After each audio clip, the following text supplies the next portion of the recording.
Sur les sentiers lumineux de la Renaissance africaine, la sagesse millénaire du continent s'unit au savoir du monde pour offrir une vision holistique de l'existence.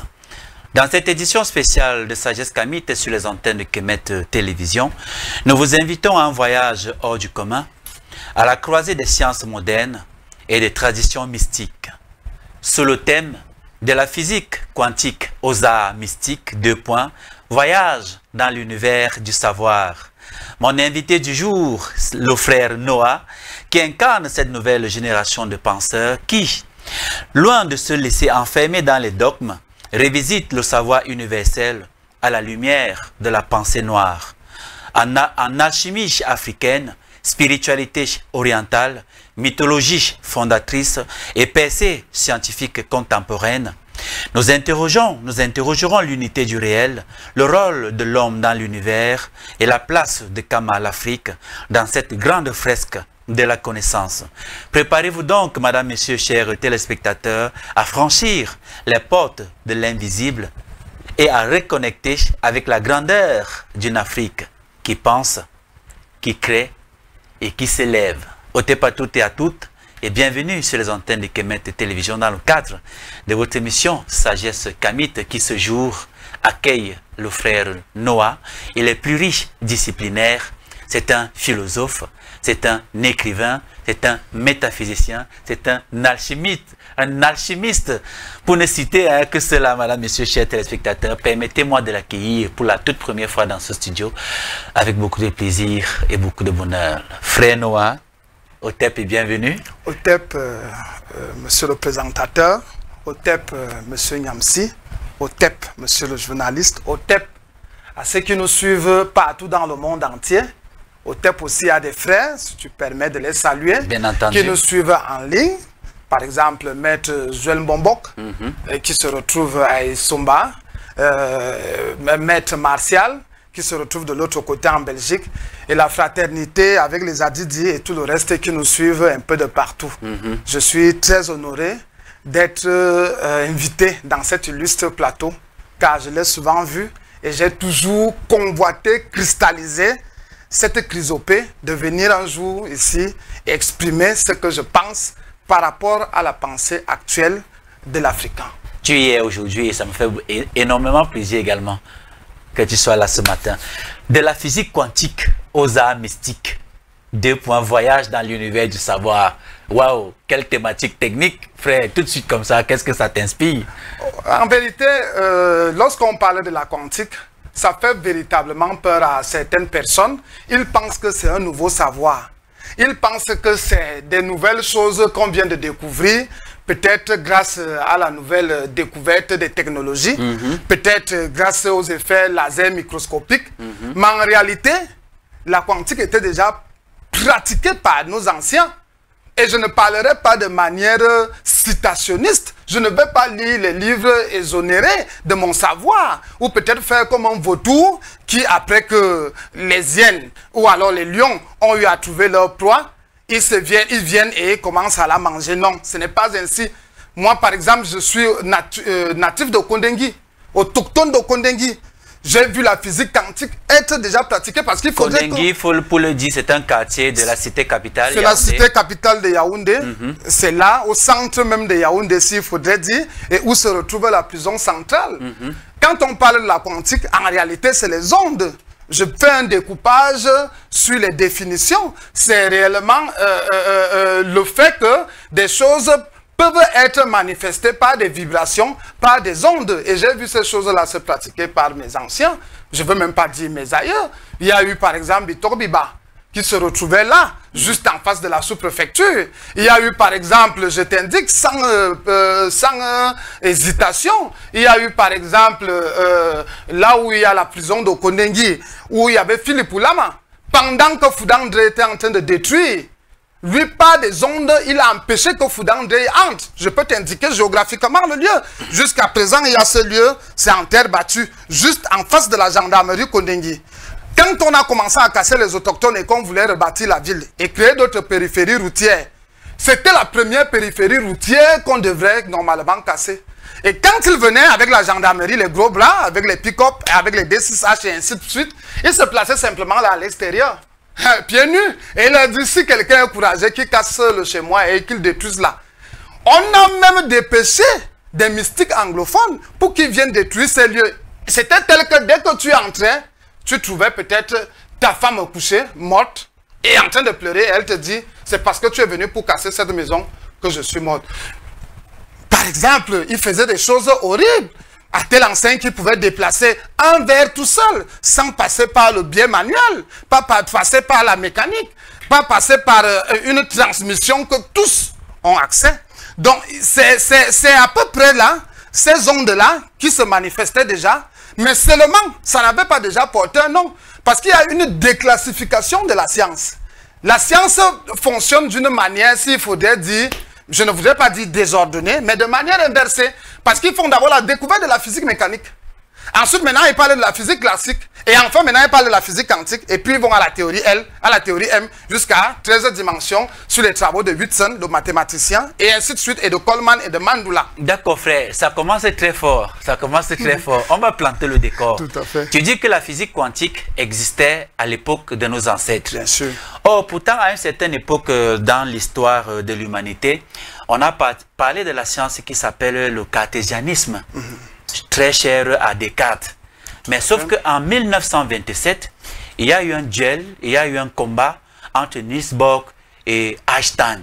Parce que pour le cartésianisme, on démontrait comment on pouvait calculer la position d'un élément et sa vitesse de déplacement. Or, la physique quantique est venue balayer ça d'un revers de la main en nous faisant savoir qu'on peut être à la fois au point B, au point A, probabilité, au même moment. Et donc cette physique quantique-là, qui a battu en brèche la physique, le cartésianisme de Descartes, tu affirmes ce matin que cette physique quantique existait depuis belle lurette et qui poussait à l'époque de nos aïeux.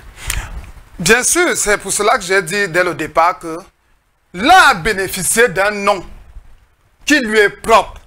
Et aujourd'hui, par une forme de jaillissement, c'est en train de s'imprégner dans tous les domaines de la vie, notamment le secteur informatique, le secteur des mathématiques fractales, le secteur des objets, et ainsi de suite, de télécommunications qui nous retrouvent. Or, cette mathématique était déjà connue de tous. Je te prends par exemple le cas. Lorsque nous parlons, par exemple, lorsque nous parlons de la matière a une forme pristine. Cette forme pristine qui est invisible. Et nous avons seulement la forme visible qui est faite de fermions. Or, les Descartes, que ce soit les Descartes, que ce soit les Newton, et ils ont beaucoup fait les travaux sur ce qui était en forme de fermions. Parce que les fermions, c'est ce qui compose la matière. Mais si on regarde comment la matière se développe, on verra qu'ils ont observé, comme le professeur Gervais Mendoza nous enseignant en lettres modernes françaises, ils ont observé au premier degré. Or, le professeur Gervais Mendoza nous apprend à observer les œuvres au troisième degré. Je te prends encore un autre cas. Je prendrai un autre cas qui est très important. Les travaux, par exemple, de Nikola Tesla. Les gens parlent de Tesla comme l'inventeur du XXe siècle. Qu'on va voir en illustration, tout à l'heure. On parle de Nikola Tesla. On dit voilà, celui qui a inventé, c'est lui qui est le père du courant alternatif continu, et ainsi de suite. Mais laisse-moi te dire, Tesla a séjourné en Inde et a appris les traditions yogi par maître Vivekananda. Si on peut nous illustrer ça, parce que là, il commence à faire les travaux introspectifs, et dans cette introspection, il constate une vibration. Or, cette vibration, selon ceux qui maîtrisent, par exemple, les mathématiques de Coleman, démontre que l'origine de la matière, c'est la vibration. Or, les gens pensent que c'était par une forme, ou alors une étude classique, que Tesla est arrivé à la fabrication. La Tesla en image. Exactement. C'est-à-dire, il est passé par des écoles orphiques, à peu près comme Saint-Jean de la Croix le dit dans Scola Noce. Il est passé par des écoles de nuit. Quelles étaient ces écoles de nuit? C'était pour travailler sur la perception de ce qu'on appelle la kasha. qu'est-ce que c'est que la kasha? La kasha, c'est la vibration intérieure parce qu'il avait été influencé, on peut mettre, par Maître Vivekananda. On va mettre est-ce que nous sommes d'accord? Vivekananda qui a enseigné les enseignements de Topapuri Paramahamsa. Parce que c'est Topapuri Paramahamsa qui commence à enseigner l'énergie. Or, quand on parle de la quantique, c'est l'énergie. C'est l'énergie, mais qui n'est pas matérialisée. Dans son corps, c'est fait des vecteurs. Dans son corps, ou alors dans son champ, parce que là on parle en mathématiques, parce qu'un champ est fait de temps et d'espace. Dans son champ, elle est fait des objets microscopiques qui sont peuplés, parmi lesquels il y a des vecteurs, parmi lesquels il y a des nombres, parmi lesquels il y a les spins, et parmi lesquels il y a les spinners. Donc c'est à partir donc de ces travaux que Tesla entre dans le védisme. Parce que c'est très important. C'est pour dire, oh, ces travaux-ci, Topapuri Paramahamsa enseignait déjà ça dans les années 1400. C'était un noir. On peut mettre, que tout le monde voie.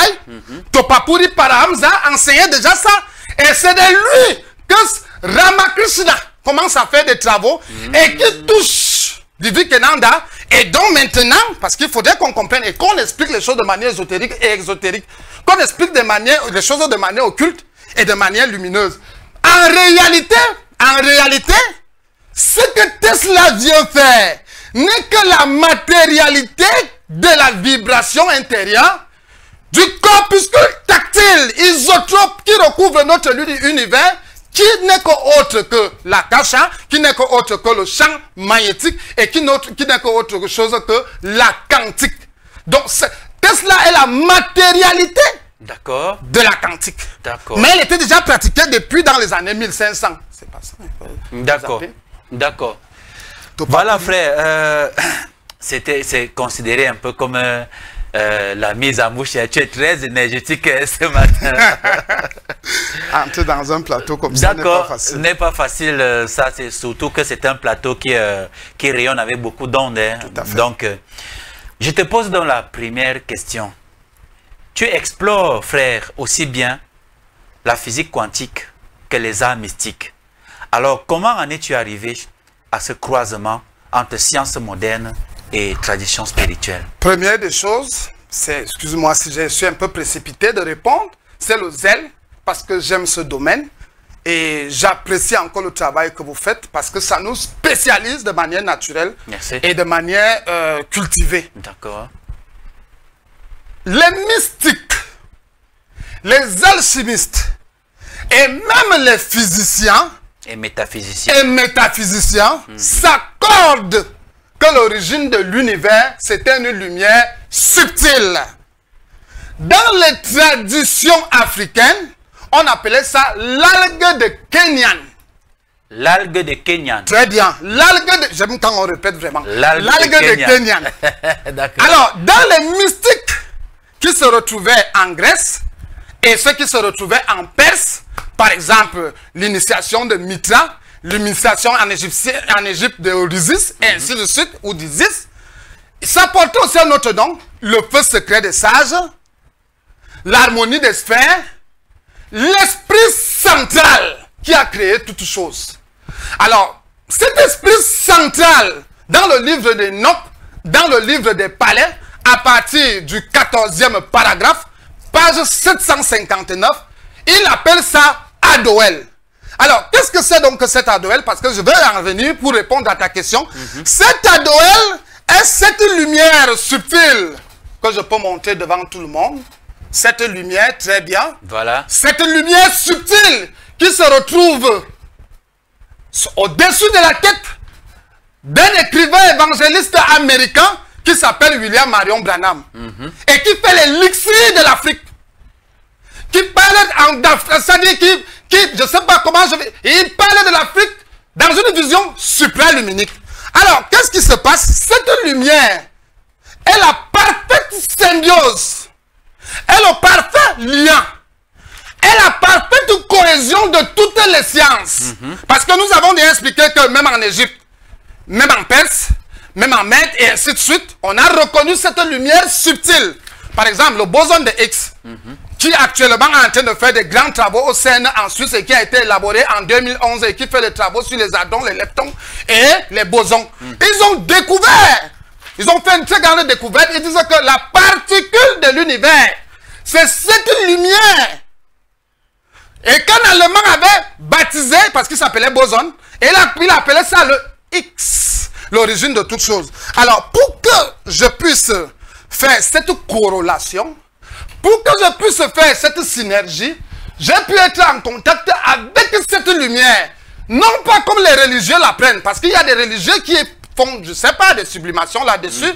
Mais comme je vous viens de vous montrer tout à l'heure avec Tesla, qui est passé par des connaissances hermétiques et secrètes, pour venir à la science mécanique que nous avons, je suis passé par des initiations secrètes de ce message, de cette vision, et c'est ça véritablement qui m'a permis de... Parce que c'est même ça la symbiose, c'est ça la symbiose. La symbiose n'est pas la plasticité neuronale qui s'adapte à une matière. La symbiose, c'est la lumière pristine, c'est la lumière pluridimensionnelle, c'est la lumière polymorphique qui tient toutes les connaissances et qui te permet maintenant de les voir jusqu'au 7e degré. D'accord. Alors frère, dans ta démarche, comment arrives-tu à concilier rigueur scientifique et intuition mystique sans que l'un n'annule l'autre? Déjà, première des choses, pour les non-initiés, la science n'est que quelque chose de matériel, quelque chose d'étudié, une filiation quelconque avec certains enseignements. La science pour les initiés est quelque chose qui se reçoit par révélation, on peut le dire, par inspiration, on peut le dire, par imagination. Je te citerai Einstein. Einstein dit, si un homme vit sans s'imaginer, il est mort.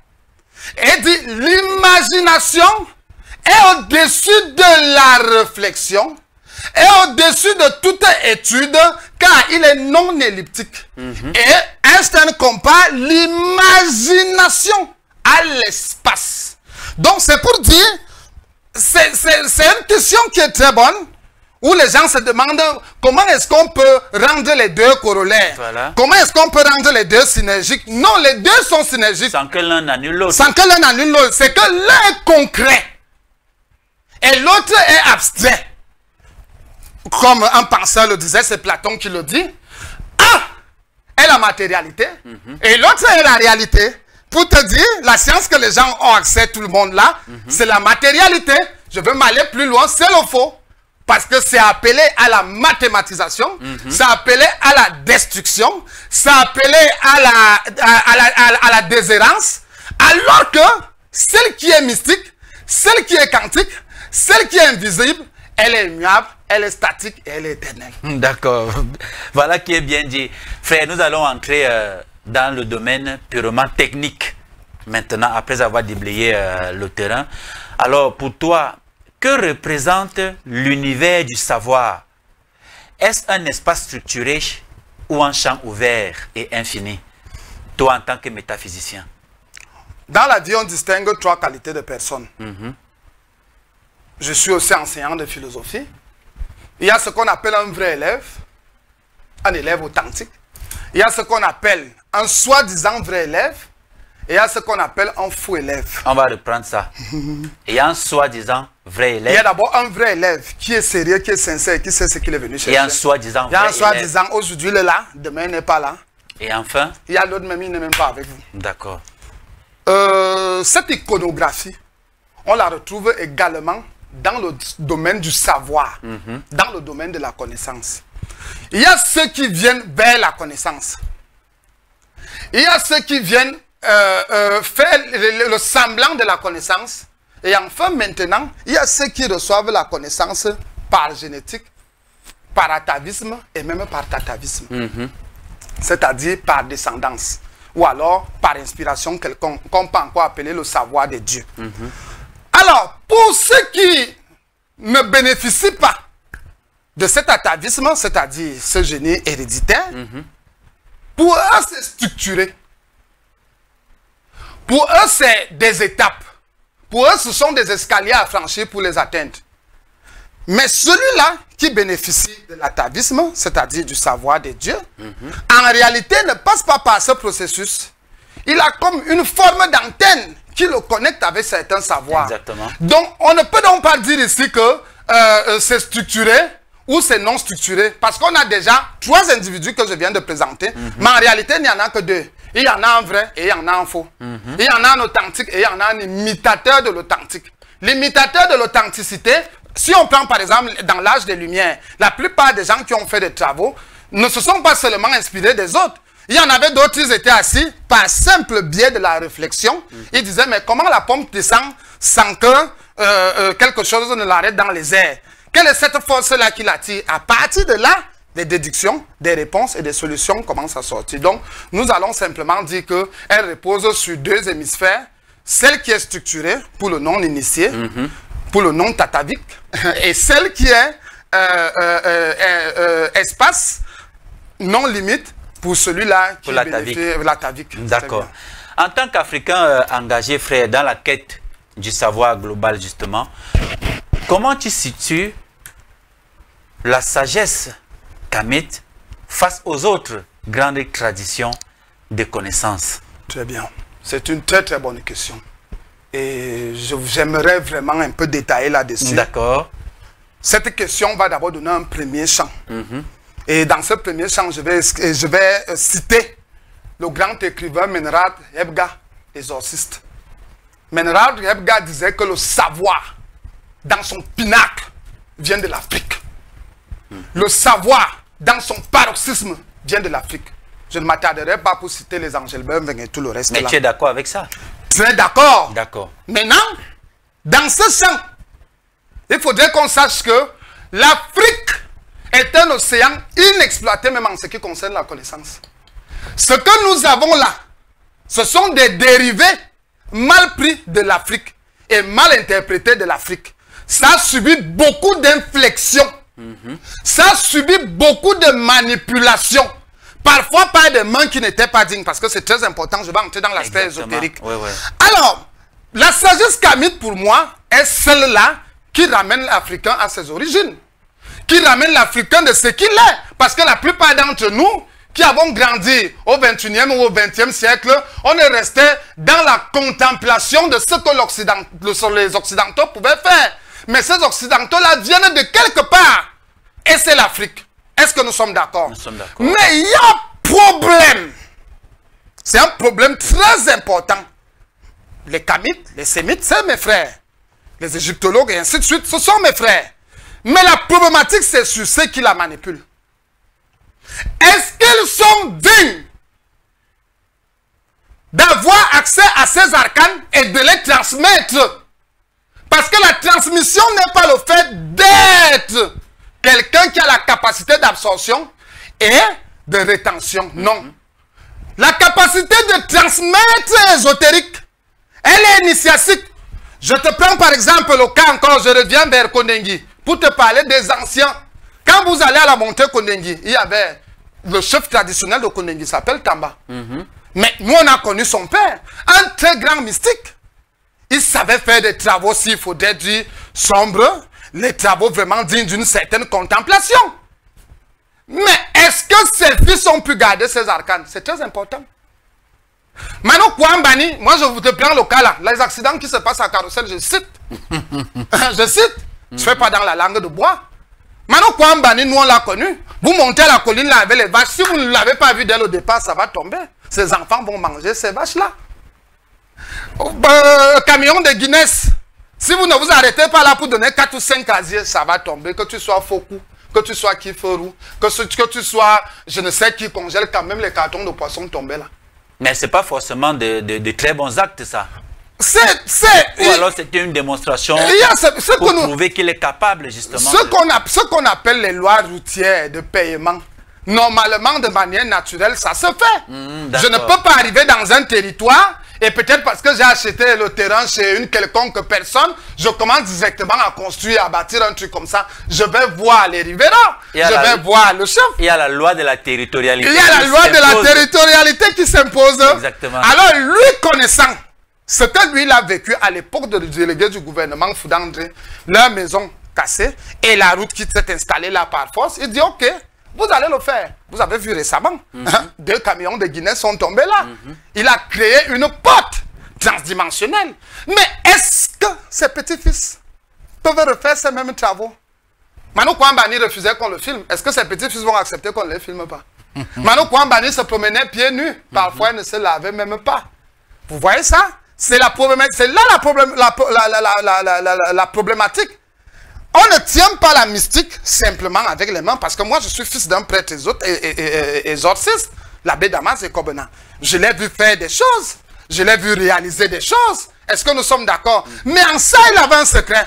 En ça, il avait une vie. Parce qu'en réalité, ce qui tient la mystique, c'est le secret. Voilà pourquoi même dans le mythe, ou alors dans l'initiation d'Orisis ou d'Isis, ceux qui entraient dans ces écoles prêtaient serment de ne jamais dire les choses qui se passaient. Alors, quand je regarde donc mes frères kamites, qui sont très forts et qui font de très grands travaux, je pose donc la question, est-ce de cette manière que nous devions transmettre ces choses? Est-ce que les gens qui parlent de cela sont vraiment dignes de porter ces arcanes? Bon, qu'est-ce que tu veux nous dire par là? Si les kamites ne sont pas dignes de porter... tu es en train de dire, par exemple, que la plupart des égyptologues et autres s'appuient sur des travaux, justement, des Occidentaux pour, n'est-ce pas, relater l'histoire que nous savons. Mais on va quand même citer les savants comme les Cheikh Anta Diop, tout à fait, qui ont touché du doigt la chose et qui nous ont laissé un héritage, frère. C'est vrai que la plupart, que ce soit les documentaires sur l'égyptologie, ce sont les Occidentaux qui l'ont produit. La plupart des ouvrages que nous lisons, ce sont les Occidentaux.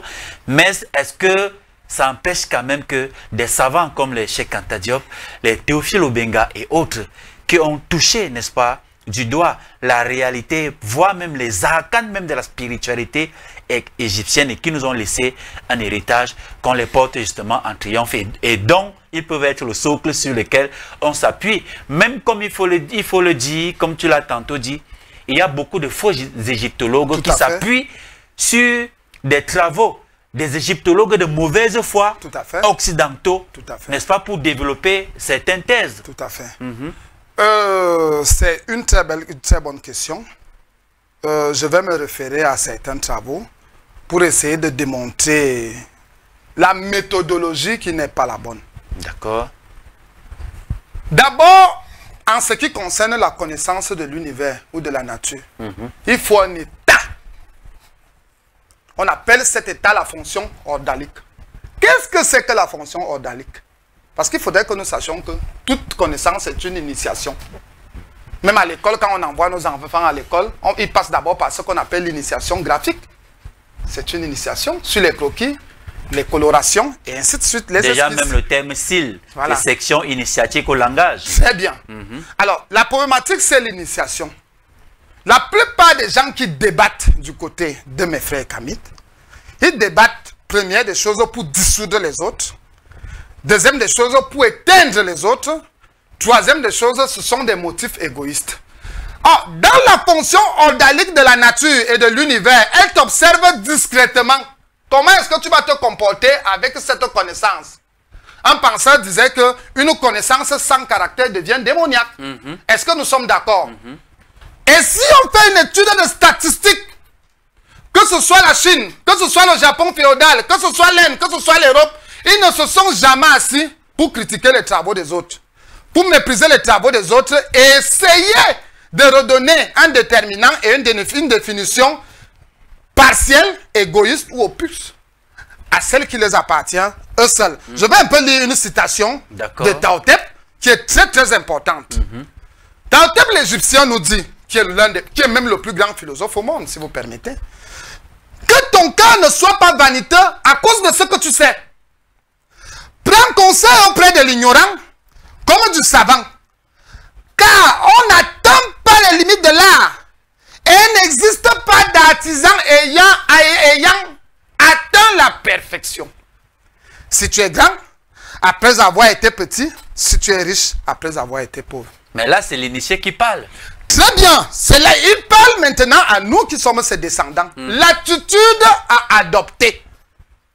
Là où tu es là, ou là où je suis là, je suis une composité de pétrole, d'argile, de potassium, de magnésium, bref, de toutes ces autres choses, et ainsi de suite. L'homme, dans tout ce qu'il est, il est une composité. Tout à l'heure, j'ai cité les travaux de mes frères noirs, j'ai cité les travaux de mes frères occidentaux. Qu'il ne faut pas balayer d'un revers. Qu'il ne faut pas balayer d'un revers, alors qu'ils ont fait leurs preuves. Et ce sont eux qui vous disent qu'en réalité, ce n'est pas nous qui avons cette connaissance pristine. Ça vient de chez vous. Mais ça, c'est pour ceux qui ont aussi la bonne foi, parce que tous ne le disent pas. Beaucoup spolient l'histoire. Voilà. Beaucoup la gomment. Donc, beaucoup font le plagiat. Voilà. Il y a toujours eu ce qu'on appelle les impérialistes et les anti-impérialistes. Ce sont les Blancs qui ont introduit l'esclavage. Mais c'est Abraham Lincoln qui a frappé la main sur la table en blanc pour dire que trop c'est trop. Et il y en avait déjà plusieurs. La problématique maintenant, c'est la nature de qui la transmet. Voilà. Quelqu'un peut avoir un bon produit, mais il ne sait pas le vendre. Exactement. Si par exemple, Baume François se met à se promener là, il commence, le baume que j'ai ici, c'est le meilleur, ça dépasse Mantelatum, ça dépasse sinon Nomisic, ça dépasse Panthère. Là, il aura vraiment de sérieux problèmes. Il aura de sérieux problèmes parce que pendant qu'il fait cette schématisation publicitaire, il y en a d'autres que le sinon Nomisic a guéri. Il y en a d'autres que le menthol a aidé. Et c'est là la problématique avec mes frères Kamit. Oh, ils font un travail très bien. Il doit plutôt démontrer comment le Baume François, au lieu de... Voilà, de critiquer les autres. Je te prendrai un autre aspect. Ils ne savent pas ça.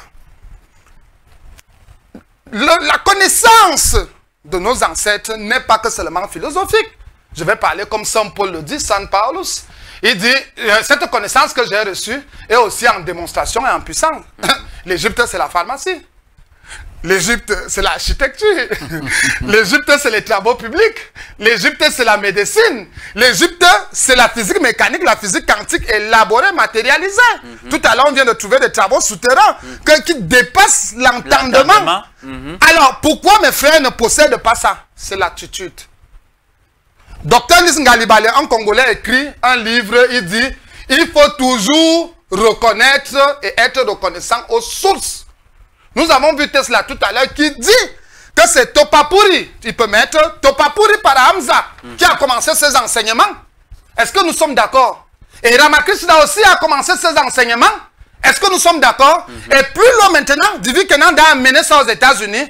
Et Tesla a été initié. Et comme attitude de reconnaissance, après avoir créé le courant alternatif, il a dit d'où lui venaient ses connaissances. Ce que j'ai donc parfois contre mes frères, quelqu'un va venir là, il va se mettre à parler comme s'il a été en Égypte, comme s'il a un budget pour ça. Il n'a même pas une antenne de représentativité là-bas. Il se met à critiquer tous les travaux et ainsi de suite. Là, la nature va te dire, je ne forme qu'une unité. Parce que c'est ce que Topapuri Parahams enseigne, l'unité. Cette lumière qu'on vient de trouver là, c'est l'unité. Elle ne discrédite pas la nature et ainsi de suite. Plus loin encore, je dirais que le pécheur ne peut pas critiquer celui qui ramasse le sable à la plage. Et celui qui ramasse le sable à la plage ne peut pas critiquer celui qui ramasse les coquilles. Et celui qui ramasse les coquilles ne peut pas critiquer celui-là qui vient ramasser les pierres. Chacun a son effet bénéfique là-dessus. Est-ce que le manque d'initiation n'est pas la cause des débats parfois stériles, n'est-ce pas, de certains qui se disent Kamit sur les plateaux de télévision et sur d'autres plateformes? Parce que s'il faut prendre par exemple le cas de la religion chrétienne, pour ne citer que les catholiques, on les initie à partir du baptême. C'est après seulement le baptême qu'on peut commencer à t'appeler chrétien. Le Kamit, pour l'instant, ne subit aucune initiation, mais se proclame Kamit et par conséquent se fourvoie sur certaines informations qu'il donne sur les plateaux de télévision et par ricochet sur d'autres plateformes, frère. Oui, deux problèmes majeurs se posent à cela. Deux grands problèmes majeurs. Le premier problème majeur n'est pas l'initiation. Le premier problème majeur, c'est la fonction ordalique. Qu'est-ce que c'est que la fonction ordalique? C'est la nature qui t'observe. Est-ce que tu es digne de recevoir les arcanes et de démystifier les archétypes? Que feras-tu de ça? Voilà d'abord la première problématique. C'est que ils sont, mes frères parfois se placent mal. Parce qu'il y en a certains qui sont très forts et qui sont très bien. Je citerai par exemple mon frère Tots. Il est très fort, je l'admire beaucoup. On est amis, on est même presque cousins du village.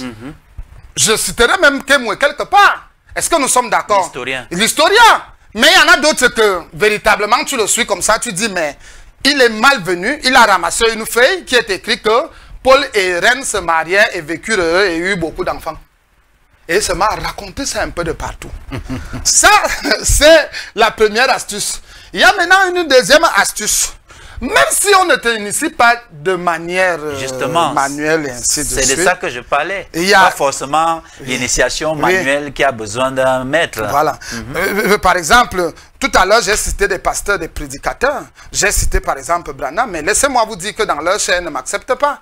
Ils me traitent de mystiques, de sorciers, de magiciens. Bien sûr, il a fallu que, par exemple, je sois tenu par les mains avec des frères comme Taku Chop Martial, avec des frères comme Pasteur Joël, qui sont des hauts initiés. Je n'ai pas besoin de cacher. Et qui m'ont dit, fais ces travaux, tu peux aller très loin. Alors là, j'ai commencé à communiquer avec la nature. J'ai une brousse là, que j'ai baptisée la forêt de Ryuki. Les arbres ont commencé maintenant à me transmettre leur savoir. Les arbres et les écureuils, et venaient me parler. La nuit, ils ont commencé à m'exprimer certains arcanes. Et me disent, quand tu parles, tu seras comme ça, tu seras comme ça, tu seras comme ça. Ça, c'est une initiation. Et c'est une initiation ordalique. On a même notre troisième problème. Les rapports érotiques. Comment est-ce que tu approches la connaissance? Qui n'est pas seulement celle qui est écrite, qui est aussi la nature. Par exemple, avant d'entrer en brousse, moi je parle aux arbres. Et je leur dis, voilà, je suis venu pour vos travaux, et ainsi de suite. Ils me disent que quand tu viens ici, ne mange pas quelque chose d'herbal.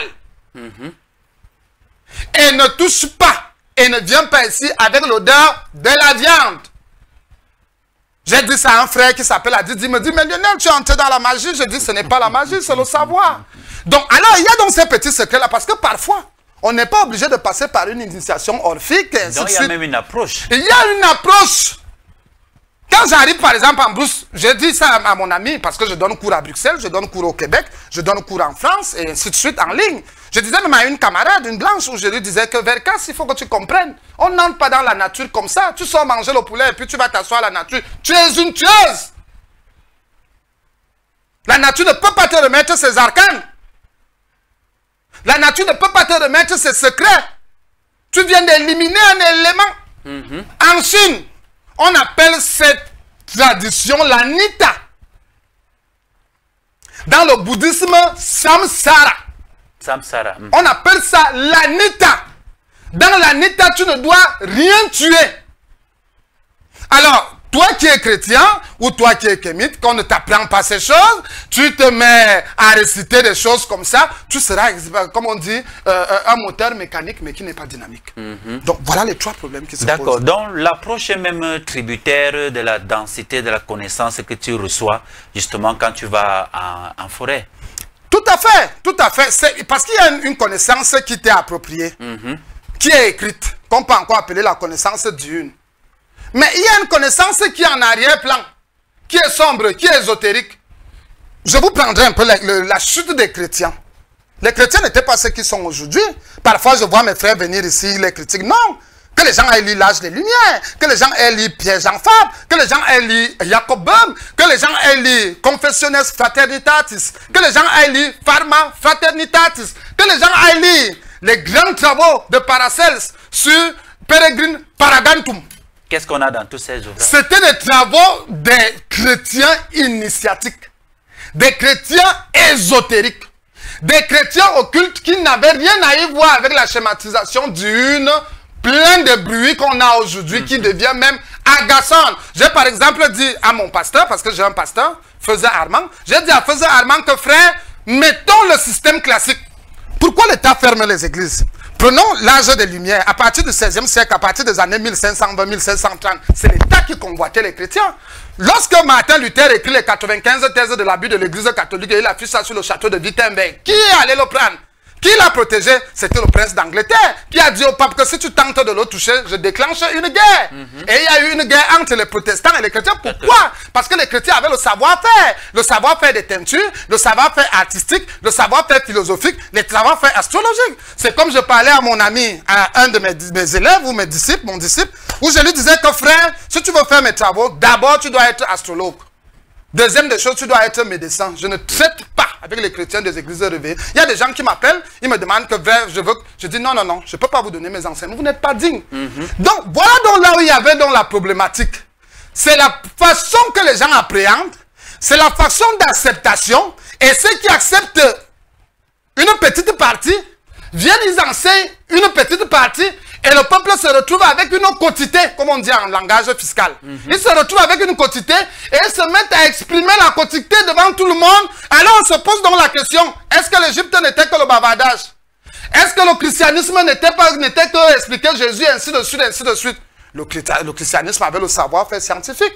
Galilée était chrétien. Isaac Newton, moi j'ai lu les Principia Mathematica à partir du paragraphe 94, page 17. Et dans le principe de l'optique et de la végétation, Newton parle de la venue du Seigneur Jésus-Christ en décodant les livres apocalyptiques de Saint Jean. Mais cette partie-là, les chrétiens ont mis ça où? Ils ne veulent pas, ils veulent seulement les bruits. Oui, les bruits sont bien. Mais je crois que Dieu se retrouve dans le silence et la connaissance se retrouve dans le silence. Tu crois à une question comme ça, donc tu crois à l'être Jésus-Christ?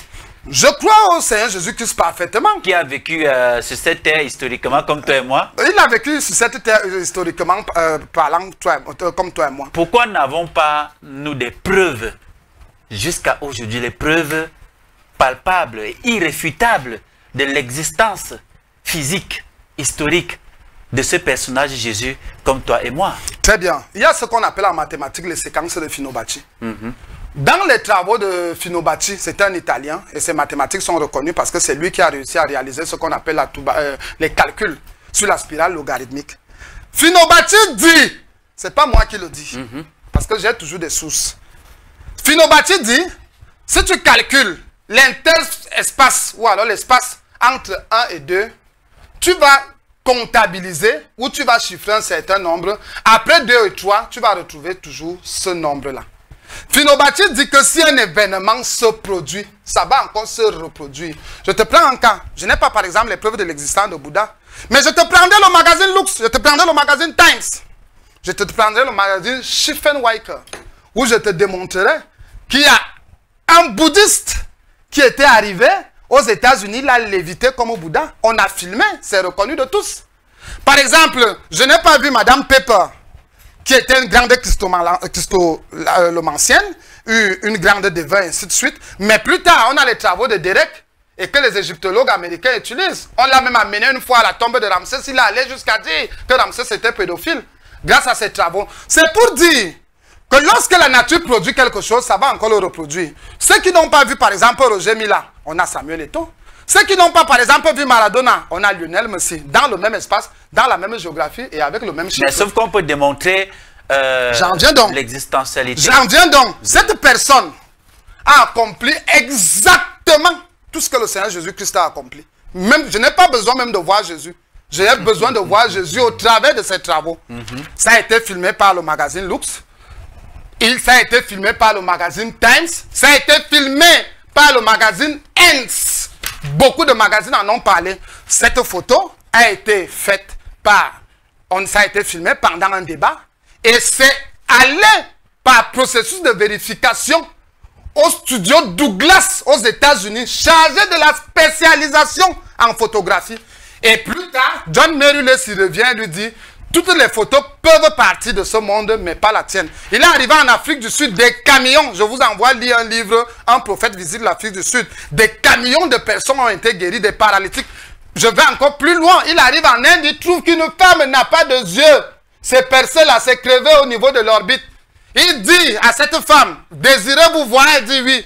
Et il demande à cette femme, quelle couleur de yeux aimeriez-vous avoir? Elle dit, ma mère m'a souvent dit que la meilleure couleur des yeux, c'est le bleu. William Branham prononce le nom du Seigneur Jésus-Christ. Les yeux sortent de couleur bleue. Vous voulez les preuves scientifiques? J'en ai tellement.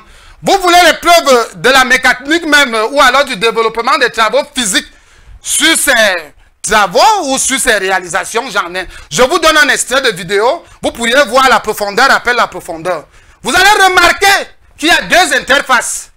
La première interface, nous avons des croyants qui sont placés là. La deuxième interface, c'est des historiens, c'est des astrophysiciens, c'est des astronautes, c'est des métaphysiciens, c'est des magiciens. Je vous parle par exemple d'un grand magicien qui venait voir les réalisations des travaux de William Branham, le terrible magicien Abak Agopian. Je peux même vous montrer avec les livres allemands comme le Teklam, ou certains livres comme le Silmarillion, ou certains livres même de la mythologie germanique, qui parlaient déjà de la lumière de William Branham. Je pourrais même encore citer Kepler, qui parlait de la clé de l'univers. Est-ce que nous sommes d'accord? Qui devrait venir au travers d'un homme. J'ai des œuvres tellement riches que je pourrais même parler de la magie de Nicolas Flamel, qui parlait de la clé de l'univers qui va venir par une personne. Alors, grâce à ce prototype, grâce au physique qui est placé devant moi, je n'ai plus besoin de voir l'ombre. Parce que quand un être humain vient, il a quatre choses. Il a l'odeur. C'est-à-dire quand un enfant vient, il sait que voilà l'odeur. Nous, quand on était à l'école primaire, à Saint-Kizito, de Mbila et Tambassia, madame, la sœur Jacques Okwa, parce que moi j'ai grandi avec des sœurs blanches, et j'ai été dans cette pédagogie, la sœur Jacques Okwa, quand elle venait déjà, il y avait l'odeur. Deuxième des choses, il y avait la démarche. Troisième des choses, il y a l'ombre. Et quatrième des choses, il y avait le corps. Alors, celui qui avait vu le corps de madame sœur Okwa n'avait plus besoin de sentir l'odeur, n'avait plus besoin de voir l'ombre, n'avait plus besoin de suivre la démarche. C'est la même chose. Si je vois le Seigneur Jésus-Christ en cet homme, qu'est-ce que j'irai encore fouiller si celui de Galilée était vivant et ainsi de suite, alors qu'il accomplit avec ces mêmes œuvres, avec ces mêmes statistiques, avec ces mêmes vérifications et toutes les formes spectrales qui peuvent se dégager de son savoir. De ses Moi, j'ai quand même un problème. Premièrement, est-ce que ce n'est pas une contradiction de ta part? Parce que tout à l'heure, tu as dit un être atavique, il est héréditaire d'une certaine connaissance et d'une certaine élévation spirituelle. C'est-à-dire, à partir de cette disposition-là, peut justement faire ce qu'on appelle je mets ça entre les crochets, miracle. Bon, maintenant, tu dis encore que William Branham, lorsque tu le vois, ça veut dire que tu as vu Jésus-Christ, mais tout simplement parce que, au nom de Jésus, il a guéri, soit des femmes, il a changé les yeux. Première des choses, quelle est la crédibilité de ces magazines? Parce que justement, le journal de Times, pour ne parler que de la journée internationale de la protection des droits des femmes. Selon l'historique, nous dit-on, ce sont des femmes qui avaient grévé du fait d'une certaine marginalisation aux États-Unis. Et on a précisé l'année.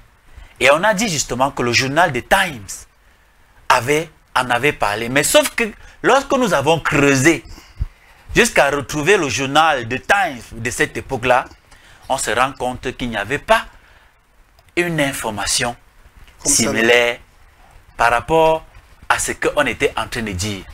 Deuxième fait, Jésus-Christ, selon les chrétiens et selon l'histoire, date pratiquement de son avènement, de 2500 ans.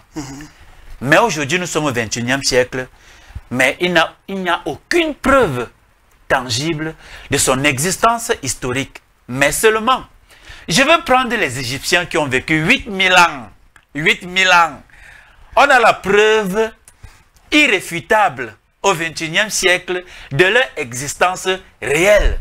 La preuve, dans la vallée des rois en Égypte, nous avons encore les momies de ces monarques-là qui ont existé il y a 8000 ans.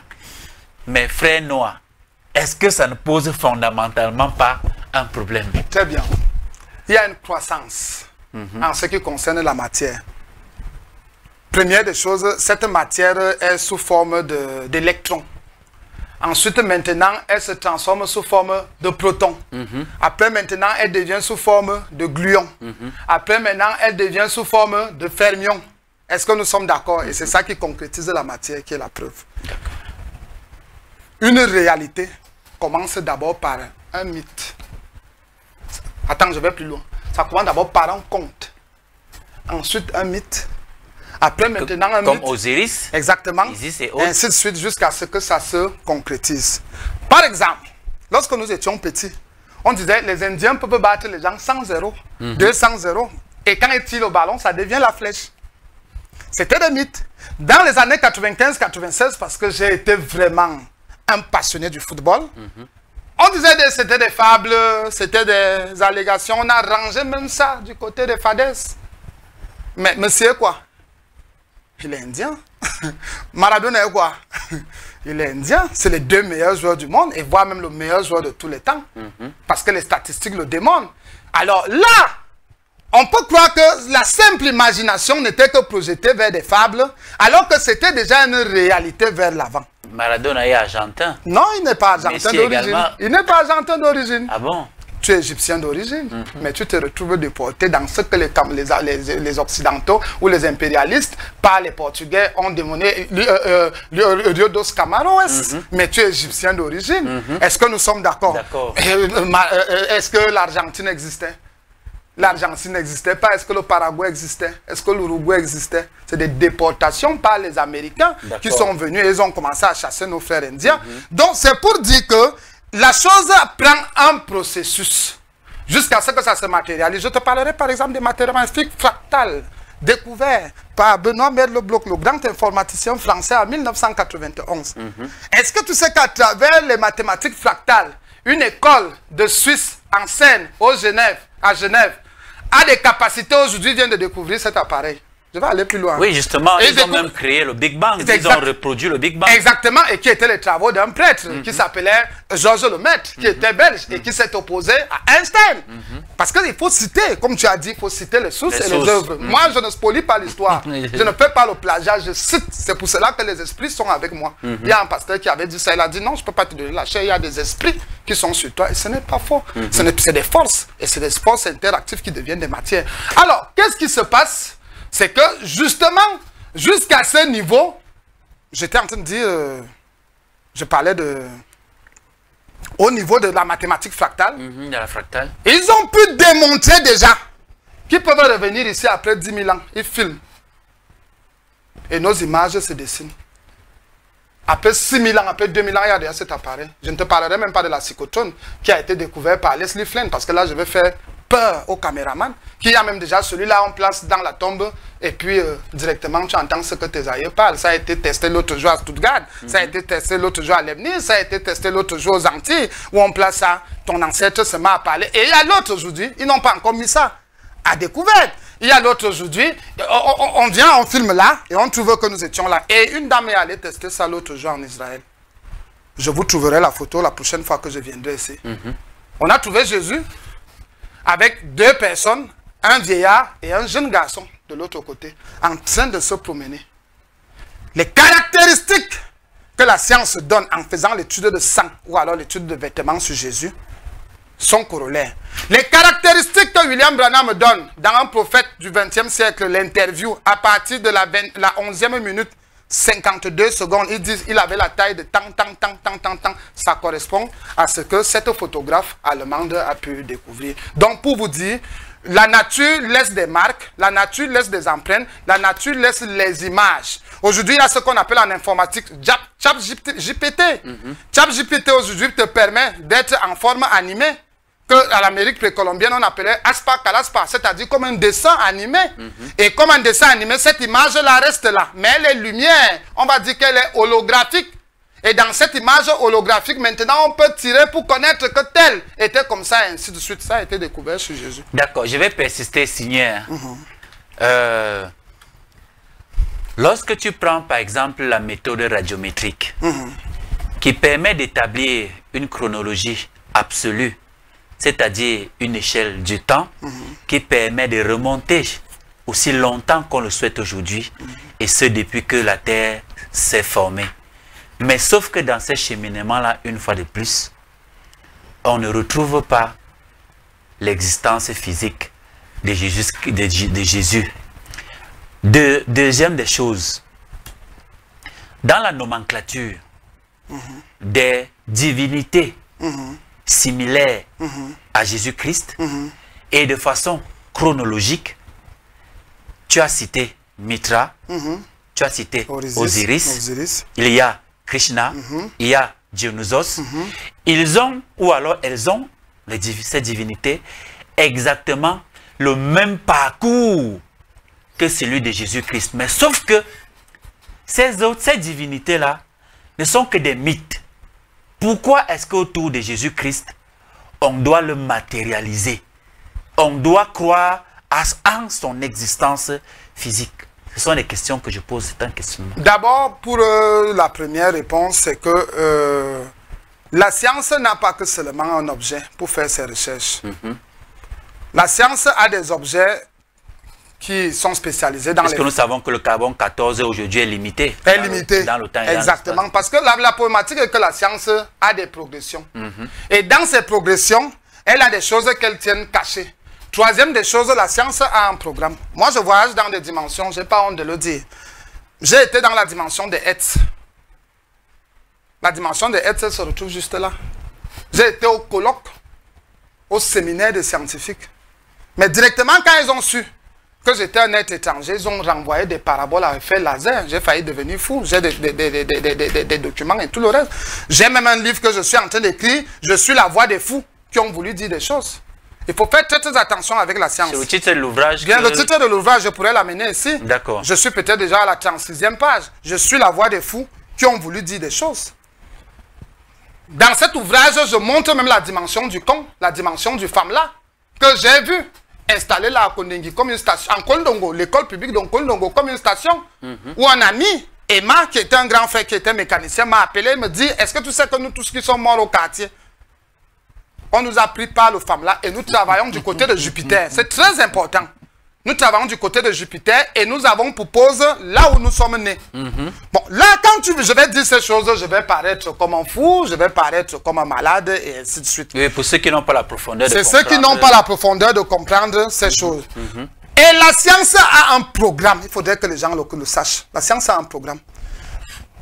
La science peut dire qu'aujourd'hui, nous allons suivre une ligne. Démontrer, par exemple, que Jésus n'existe pas. Ils vont aller dans cette ligne-là, faire des travaux, faire des travaux, faire des travaux, faire des travaux, et démontrer par tous les éléments qu'il n'existe pas. Ils ont une ligne qui peuvent dire que, ok, aujourd'hui, nous allons trouver une nouvelle lumière ou une nouvelle forme énergétique qui peut circuler et redonner la force aux êtres humains. Aujourd'hui, ils ont ce qu'on appelle l'adénochrone, qui n'était pas connu de tous. C'est une ligne. Ils ont des programmes, ils ont des objectifs. Alors, il ne faudrait pas tomber dans ces objectifs et dans ces programmes et prendre la science comme la chrysopée, comme la panacée, comme l'élixir de la connaissance. Il faudrait vérifier comme Descartes dit cogito, cogitatum ergo sum. À un moment donné, Descartes dit je commence à douter des choses extérieures, maintenant je les expérimente pour savoir si c'est vrai. Alors je parlerai d'expérience. On ne peut pas juger un livre par sa couverture, ni une maison par sa peinture. Cependant, il faut faire des expériences. Moi, je parle par exemple de mon propre cas. J'ai fait des expériences dans le nom du Seigneur Jésus-Christ. Je te reprends encore les prêches de Branham sous la forme des bandes. Le pasteur Joël me suit pendant que je suis en train de parler. Son chien est mort dernièrement. Il a pris les écouteurs du ministère des bandes de William Branham et il les a mis à une certaine fréquence. Le chien a été ressuscité. Je te prends par exemple un ami qui est menuisier. Dernièrement, son doigt s'est coupé. On a simplement mis les prêches de William Branham. Le doigt est ressorti. Je vais alors plus loin. En Jamaïque, il y avait une maman qui était malade et deux enfants étaient en train de suivre une prédication de Branham. La lumière abstraite, que si tu permets ce terme, est sortie de la dimension abstraite qu'elle est. Et puis, elle s'est concrétisée sur le corps. Et puis, elle a redonné la guérison à cette personne. Alors, de telles choses, je ne vais pas aller fouiller les origines et ainsi de suite. Je te prends par exemple le cas. Tu utilises par exemple un Redmi. Il est efficace. Il te permet d'appeler, d'internet et naviguer dans tous les sites et ainsi de suite. Qu'est-ce que tu auras besoin d'aller reconnaître qui a vraiment fabriqué ça et ainsi de suite? À part si toi tu veux déjà fabriquer un autre. Tout ce que nous avons trouvé sur Terre, c'est des postulats. Maintenant, après, il faut les vérifier. Qui nous dit que le soleil s'appelle soleil?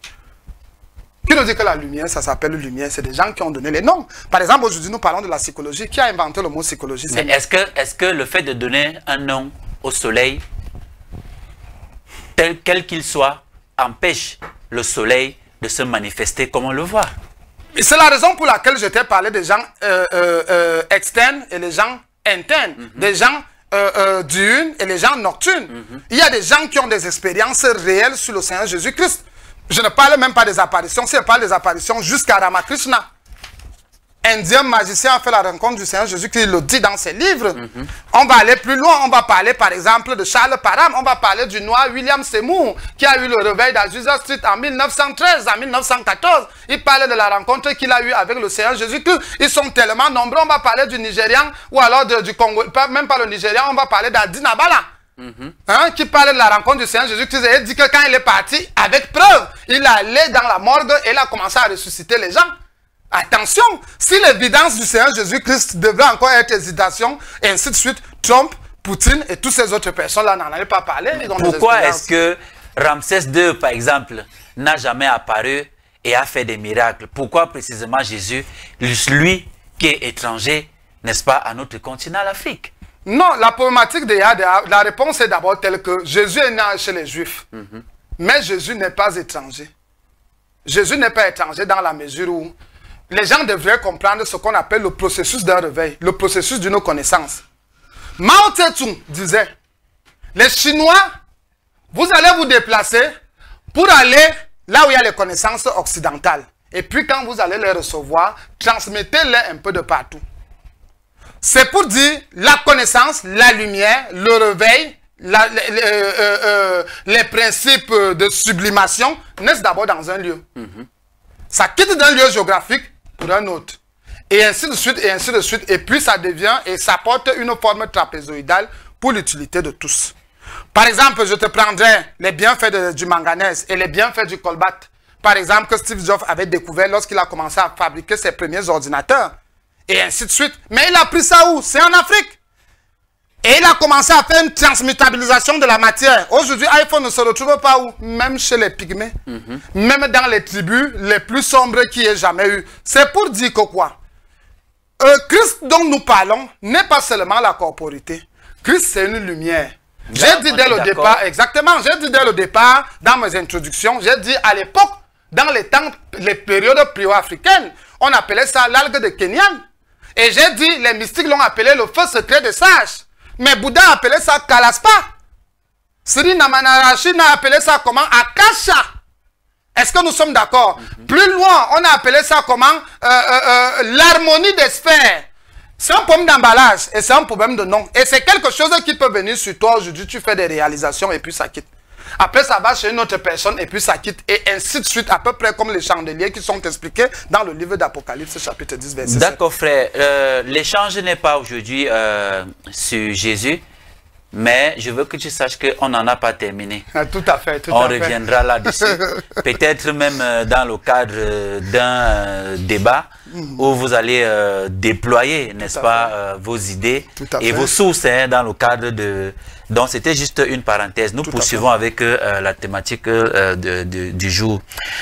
Tu t'intéresses également à l'alchimie africaine, arabe, occidentale. Alors, quelle est, selon toi, la spécificité de l'alchimie africaine dans cette mosaïque? Très bien. L'alchimie africaine est la mère de toutes les sciences. Elle est celle-là qui est porteuse, comme si elle avait envoyé des dérivés, comme si elle avait envoyé les enfants d'aller faire part au monde de ces arcanes. Et une fois qu'elle a atteint son paroxysme au niveau de l'information, elle retourne chez la maman, chez la mère, et qu'on n'a pas encore connu. J'ai dit tout à l'heure que l'Afrique a des ressources inexploitées. La différenciation ou la différence qu'il y a entre l'alchimie africaine et celle de l'Occident, c'est qu'aujourd'hui, celle de l'Occident, elle est hybride. Elle est dérivée. Elle est fausse. Elle n'est même pas dans son essence pristine.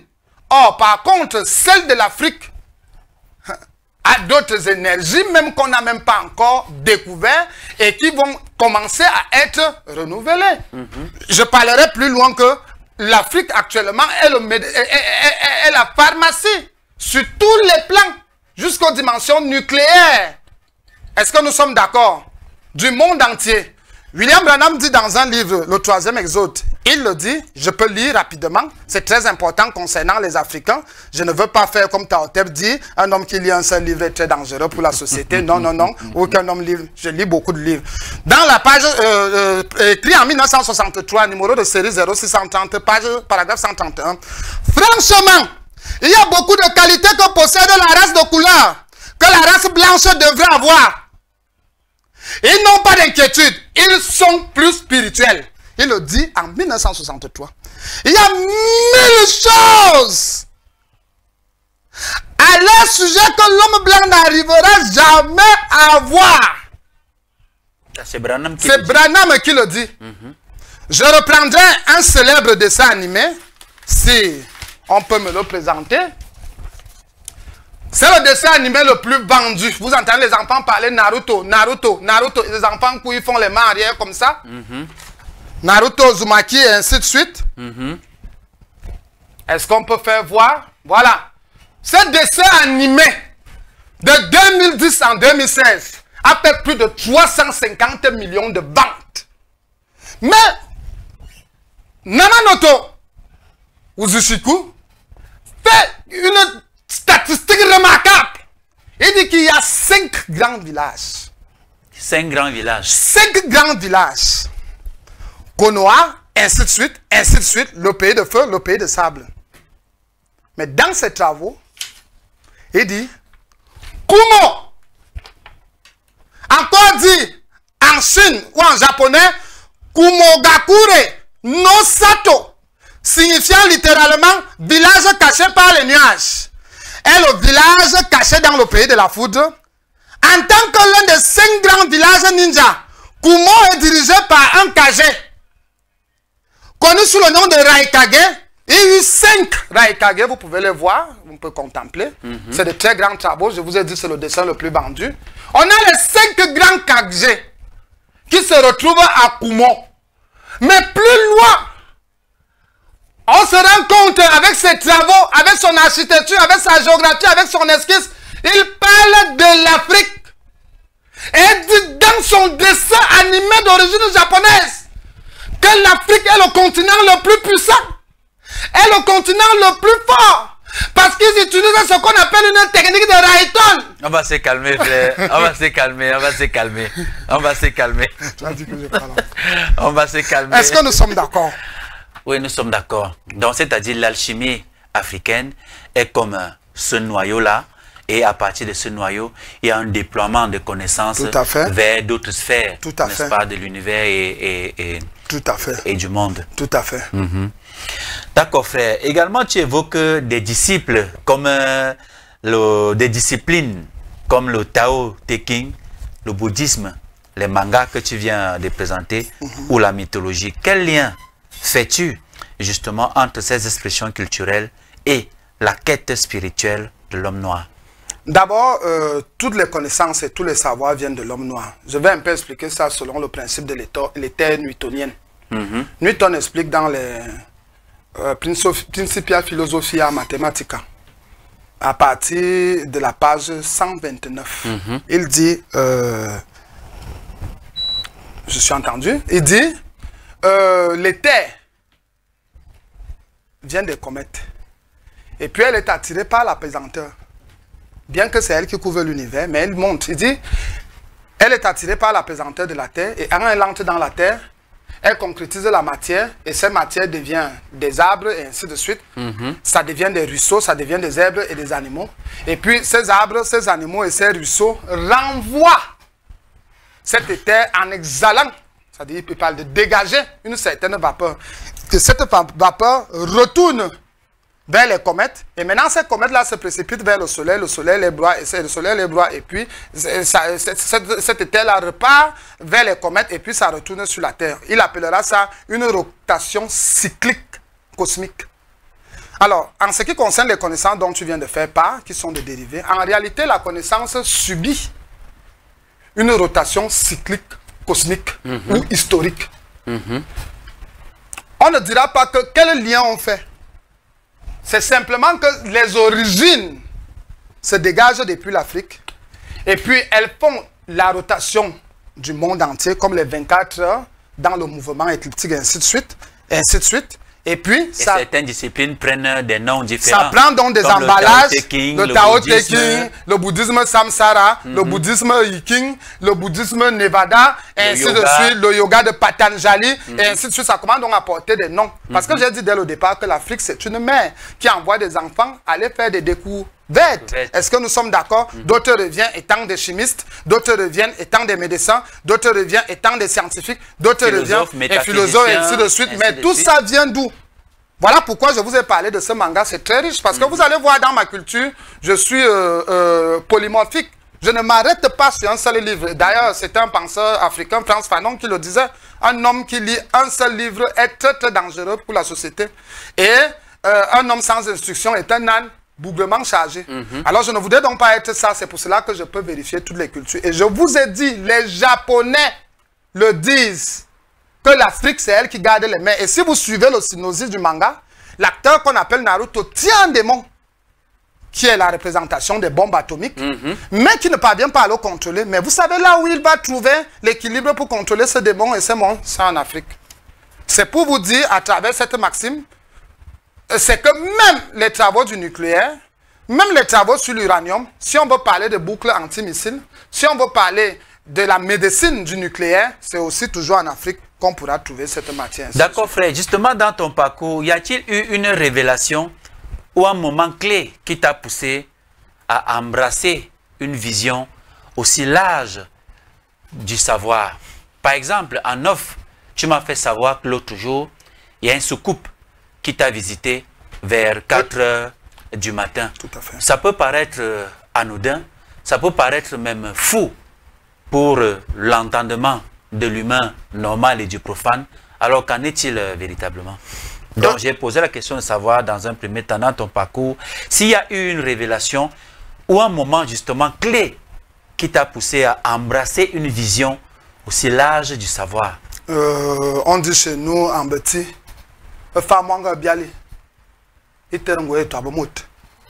et bien m'a dit, cela veut dire, comme Hobbes le dit dans Thomas Homos Lupus Est, la personnalité des gens émane de l'atmosphère dans laquelle ils ont grandi. D'accord. Première des choses, ma grande sœur, tout autour d'elle, se retrouvait toujours avec des livres comme des Titans, des Strange, les Nova, les X-Men. Elle m'arrivait à l'âge de 5 ans, 6 ans de les lire, sans savoir que ça jouait dans mon réseau cérébral, sans savoir que ça catapultait ma mémoire. Ça, c'est numéro 1, parce que déjà Stanley, dans ses romans, commence déjà à parler de la quantique, bien sûr. Par exemple, en parlant de Red, qui a la capacité de rendre les bras longs, en parlant de Dr. Strange, qui a la capacité d'ouvrir les portails, d'ailleurs c'est le nom qu'on me donne, Dr. Strange, qui a la capacité de maîtriser les probabilités temporelles. J'ai été, comme on dit dans la mystique, j'ai été érodé par ces deux univers. Ce qui fait qu'au niveau de mon cerveau, je ne voudrais pas dire que j'ai la pathologie d'Alzheimer, non. Mais je voudrais dire qu'il y a une hormone qui s'était déjà déclenchée dès l'enfance. Ça, c'est numéro 1. Numéro 2, j'ai parlé des célèbres écrits d'un évangéliste qui était William Branham. Et je vous ai dit que je suis aussi en train d'écrire un livre, ce que la science ne vous dit pas, ou ce que les scientifiques ne vous disent pas. Parce qu'ils séjournent auprès des gens. Ils séjournent. Moi, actuellement, j'enseigne des gens qui sont des médecins, alors que je n'ai pas fait médecine. Mais demain, ils vont faire des grandes réalisations. Est-ce qu'ils auront encore le courage de me citer maintenant? Mais sauf que tu ne les enseignes pas en médecine. Exactement. Tu les enseignes pas en mystique. Initiation, ainsi de suite. Et voilà, exactement. Sublimation et j'en passe. Alors, ça, c'est ce qui a joué dans mon réseau cérébral et qui a permis déjà qu'une autre glande se développe que j'ai baptisée la glande de Gwendoline. Ça fait que quand je me mets à lire, même si la femme et la nourriture, ça ne me dit rien. D'ailleurs, moi, je n'ai pas de femme et d'enfant. C'est très important. Parce que j'ai développé ce qu'on appelle mon Ajna Chakra, ce qu'on appelle le Pindis en Inde. J'ai développé ça, ce qu'on appelle aussi Kulukulukan. J'ai développé ça parce que je me suis rendu compte que la puissance du sperme, c'est ça qui ouvre le troisième œil et c'est ça qui développe ta glande pinéale. Ça, c'est les 4 choses. Ça veut dire que tu n'éjacules pas? Non, ça ne veut pas dire que c'est que je ne suis pas humain. Voilà. Et je ne veux pas aussi dire que je n'ai pas de désir. Que peut-être demain, tu ne me verras pas avec une femme ou quoi que ce soit. Mais pour l'instant, je polarise ces travaux qui aujourd'hui sont en train de m'amener dans certaines sphères comme celle qui est contemplative que vous avez. Alors, Grâce donc à ces travaux, comme j'ai dit dès le départ, la nature m'a donc permis de commencer à recevoir ces arcanes. Il y a des gens que j'enseigne, je ne leur demande même pas l'argent. Certains sont en train de me suivre là. Où je leur dis non, allez avec ce savoir, ainsi de suite. Faites-le connaître au monde. Alors j'ai donc commencé à faire des visitations. Par exemple, je t'ai parlé tout à l'heure d'un colloque des scientifiques que j'ai été à la 4e dimension. Dans une autre dimension. Très bien. Plus loin maintenant, je te parlerai du monde cubique, le 32S360. Je viens de calculer ça, je viens de trouver ça, un univers cubique où j'ai baptisé la dimension de l'importance. Et j'ai tous ces calculs mécaniques, j'ai tous ces calculs quantiques, un univers qui existe et que les scientifiques n'ont pas encore découvert. À travers la méthode V. La veille que j'ai inventée, je démontre la symétrie de l'univers. Contrairement aux autres travaux qui nous définissent la symétrie de l'univers. Parce qu'il faut dire que tu es inventeur d'une méthode, la méthode V. La méthode V. Très bien, merci. Donc, c'est pour dire que c'est grâce donc à ces choses-là et à tout cet environnement-là, toutes ces œuvres, parce que j'ai été élevé par un prêtre et j'ai grandi au couvent des sœurs catholiques. Des blanches, si tu permets le terme. Ça fait que toutes ces œuvres qui étaient tout autour de moi étaient déjà en train de me constituer et me pressuriser par rapport à certains travaux. Dans des plateaux comme ça, je suis accepté. Dans des endroits comme ça, je suis accepté. Mais il y a des endroits où je vais, on m'a dit, tu traites avec le sataniste là. C'est un sataniste, ils s'en vont, ainsi de suite. Est-ce que tous ces éléments ont trouvé une prédisposition en toi? Ou alors, ce n'est que ces éléments-là qui ont forgé ta personnalité aujourd'hui? Première des choses, mon grand-père était un mystique, Popo Wondouma. Deuxième des choses, mon oncle, Damas Ekobena, était aussi un autre mystique. Je me souviens, les Blancs étaient venus faire une émission sur lui et disaient que les lumières sortaient de ses mains. Les gens qui m'entendent peuvent le redire, il y a assez de prêtres et ainsi de suite. Je ne vais même pas citer des grands comme les Moutés venaient se faire soigner à la maison. Excuse-moi de citer. Des grands comme les Mendozé, les Alem Bongo. Ainsi de suite, je ne veux pas citer certains noms qui venaient se soigner à la maison. Donc j'ai bénéficié de ça. Cette forme d'atavisme. Mais plus loin, je te démontrerai, comme on dit en mystique chinoise, que c'est du tatavisme. Parce que c'est plus tard que je me rends compte que ce que mon oncle, ce que mon grand frère, mon grand-père voulait reproduire, en réalité, ça venait de moi. Et plus loin encore, même mon grand frère Placide, il est aussi un autre mystique. Donc ça nous est héréditaire. Tu crois à la réincarnation? En partie, et à la résurrection en totalité. D'accord. Certains pensent que science et mystique ne peuvent coexister.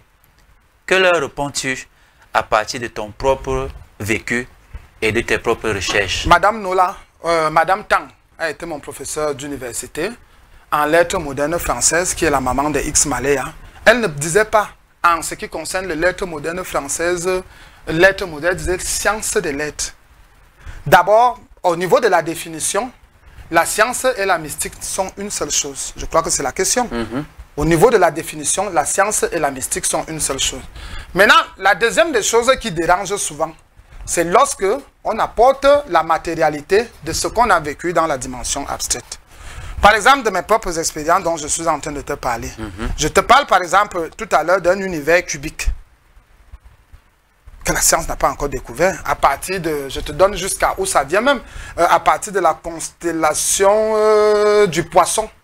D'accord. À côté de la constellation du poisson qui s'appelle la constellation du chien. Derrière cette étoile, parce qu'il y a une étoile qui est plus brillante dans la constellation du chien, c'est dans là, j'ai baptisé ça la dimension des hémisphères cérébraux gauche qui se retrouvent au-dessus de la constellation du poisson et du chien. Et c'est là où j'ai vu cette galaxie. Cheikh Anta Diop, je pense également, en a parlé. Voilà. Alors, ça, c'est des trucs que je vis chez moi, et ainsi de suite. Mais demain ou après-demain, la science viendra à travers, par exemple, le télescope Weber, à travers peut-être le télescope Kepler, à travers peut-être les sondes qu'ils envoient extralunaires, ils vont découvrir ça. Et plus tard, on dira donc que mais il y avait un gars qui parlait de ça et ainsi de suite. Donc pour résumer et pour dire que la mystique a les connaissances qu'on peut dire qui sont non écrites, qui n'ont pas encore bénéficié d'une forme, et c'est pas moi qui le dis, c'est le physicien Kit Kat qui le dit. Et il dit, nous donnons une nom à des formes fractales que nous retrouvons dans l'univers pour les conceptualiser, pour les maintenir, afin qu'elles deviennent énergétiques. Donc c'est pour dire que en réalité, c'est deux choses qui vont de corps, deux choses qui sont en symbiose. C'est qu'on subit un processus pour les non-voyants, pour les non-initiés, afin qu'ils soient au courant de ça. J'ai une pyramide que je dessine souvent. Et je mets toutes les extrémistes là, je ne les mets pas dedans. Voici cette pyramide. À la pierre fêtière de cette pyramide, c'est les mystiques. Parmi lesquels les algébristes, parmi lesquels les mathématiciens, parmi lesquels les philosophes, parmi lesquels les égyptologues, parmi lesquels les sémites, parmi lesquels les kamites, et ainsi de suite. Ça, c'est des mystiques qui ne font pas la distinction de quoi que ce soit, car ils ont le savoir de l'univers. Après eux, viennent donc les scientifiques. Et après, maintenant, les scientifiques viennent donc les gens, comme on dit en Amérique précolombienne, aspa calaspa, des gens qui sont seulement en train de fonctionner avec l'animation, qui sont objectales et qui, dont ça n'intéresse pas, on leur fait voir ça. Le mystique voit ces choses. Le scientifique matérialise ces choses pour maintenant montrer à celui qui n'est ni scientifique et celui qui n'est ni mystique. Par exemple, nos aïeux ne communiquaient pas à distance. Moi, je t'amène là tout à l'heure à ça. Mon cousin, il s'appelle Akono, il fait ça. Hein? Aujourd'hui même, on lui a donné le nom de Mindi Mindi. Parce qu'il maîtrise et les thérapeutiques mystiques et ainsi de suite. Je ne voudrais pas dire qu'il est sorcier ou quoi que ce soit. Mais pour te dire, là, il avait déjà ses travaux. Mais demain ou après-demain, la science a concrétisé ça. Nous avons ça sous forme de smartphone, Android et ainsi de suite. Pour maintenant donner ça à la population qui n'a pas capacité d'arriver jusqu'à cette pierre fêtière pyramidale. Donc, au-delà de la coexistence, ces deux notions mystiques et scientifiques sont imbriquées. Ils ne sont qu'un seul. Un et un seul. Yin-yang. Quand on parle du yin et du yang, c'est le principe intérieur qui n'est pas vu de tous par introspection. Et le principe extérieur qu'on appelle le nada brahma, c'est-à-dire l'univers et son qu'on appelle la vibration et qui se matérialise et que tout le monde peut voir. Mais par-dessus tout, par-dessus toutes ces choses-là, c'est d'abord l'invisibilité qui comprime et c'est l'invisibilité qui amène la visibilité. D'accord, frère. Vous êtes sur Kemet Télévision et vous suivez votre émission Sagesse Kamite et je reçois le frère Noah dans le cadre de cette thématique assez profonde et très technique. C'est-à-dire, nous parlons de la quantique, la physique quantique, nous parlons de la mystique, nous parlons également de la science, c'est-à-dire ce grand savoir-là. Alors frère, la renaissance africaine que nous appelons de tout neveu nécessite justement un nouveau type d'homme. En quoi ton approche du savoir peut-elle contribuer justement à façonner cet homme nouveau? J'aurais une approche, si tu permets, à laquelle je pourrais dessiner une esquisse, un tableau. Première des choses, je vais le donner comme des conseils. J'ai cité tout à l'heure l'Égyptien Taotep qui nous dit d'apprendre du savant comme de l'ignorant et de ne jamais se croire comblé. Deuxième des choses, j'ai interpellé la reconnaissance des sources. Et tout au long de mes démonstrations, j'ai démontré que nous sommes une composité. Nous avons énuméré ces composités, argile, potassium, fer. Tu es fait de fer, je suis fait de fer. Négliger une seule de ces composités, tu auras ce qu'on appelle, ou j'aurai ce qu'on appelle, ou un être humain aura ce qu'on appelle une carence. Voilà pourquoi nous partions dans des pharmacies, nous recherchons le magnésium, parce que le corps en manque.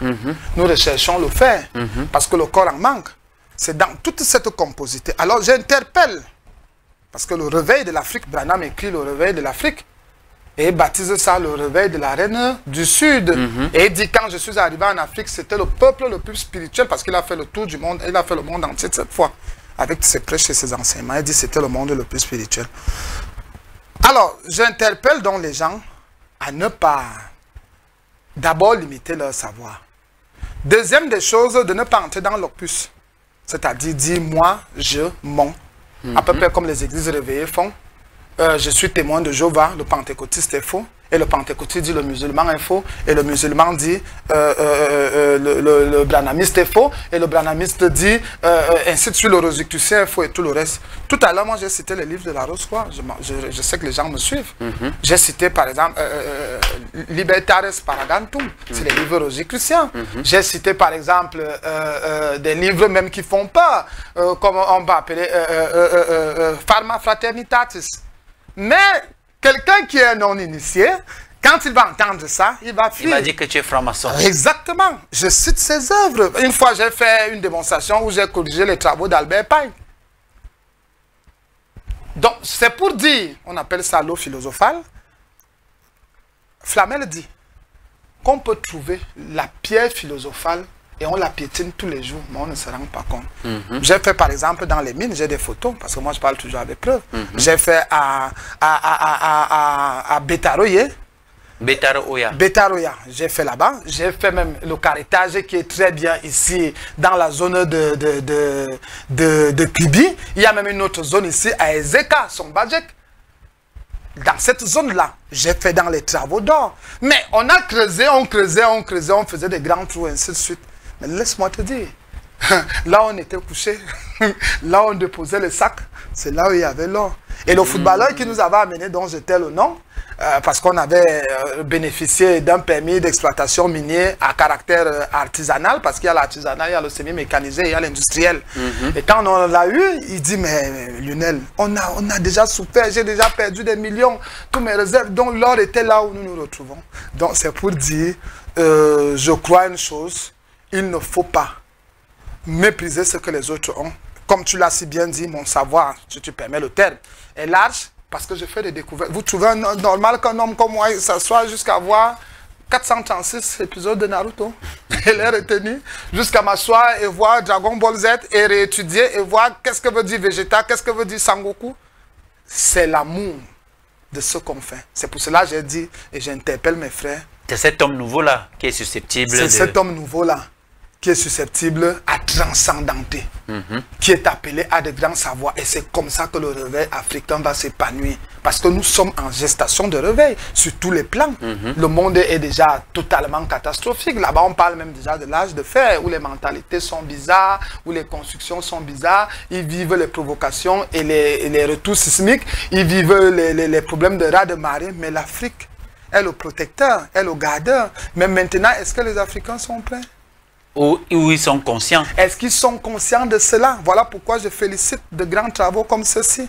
Et c'est la raison pour laquelle, à chaque fois que tu m'inviteras, je viendrai.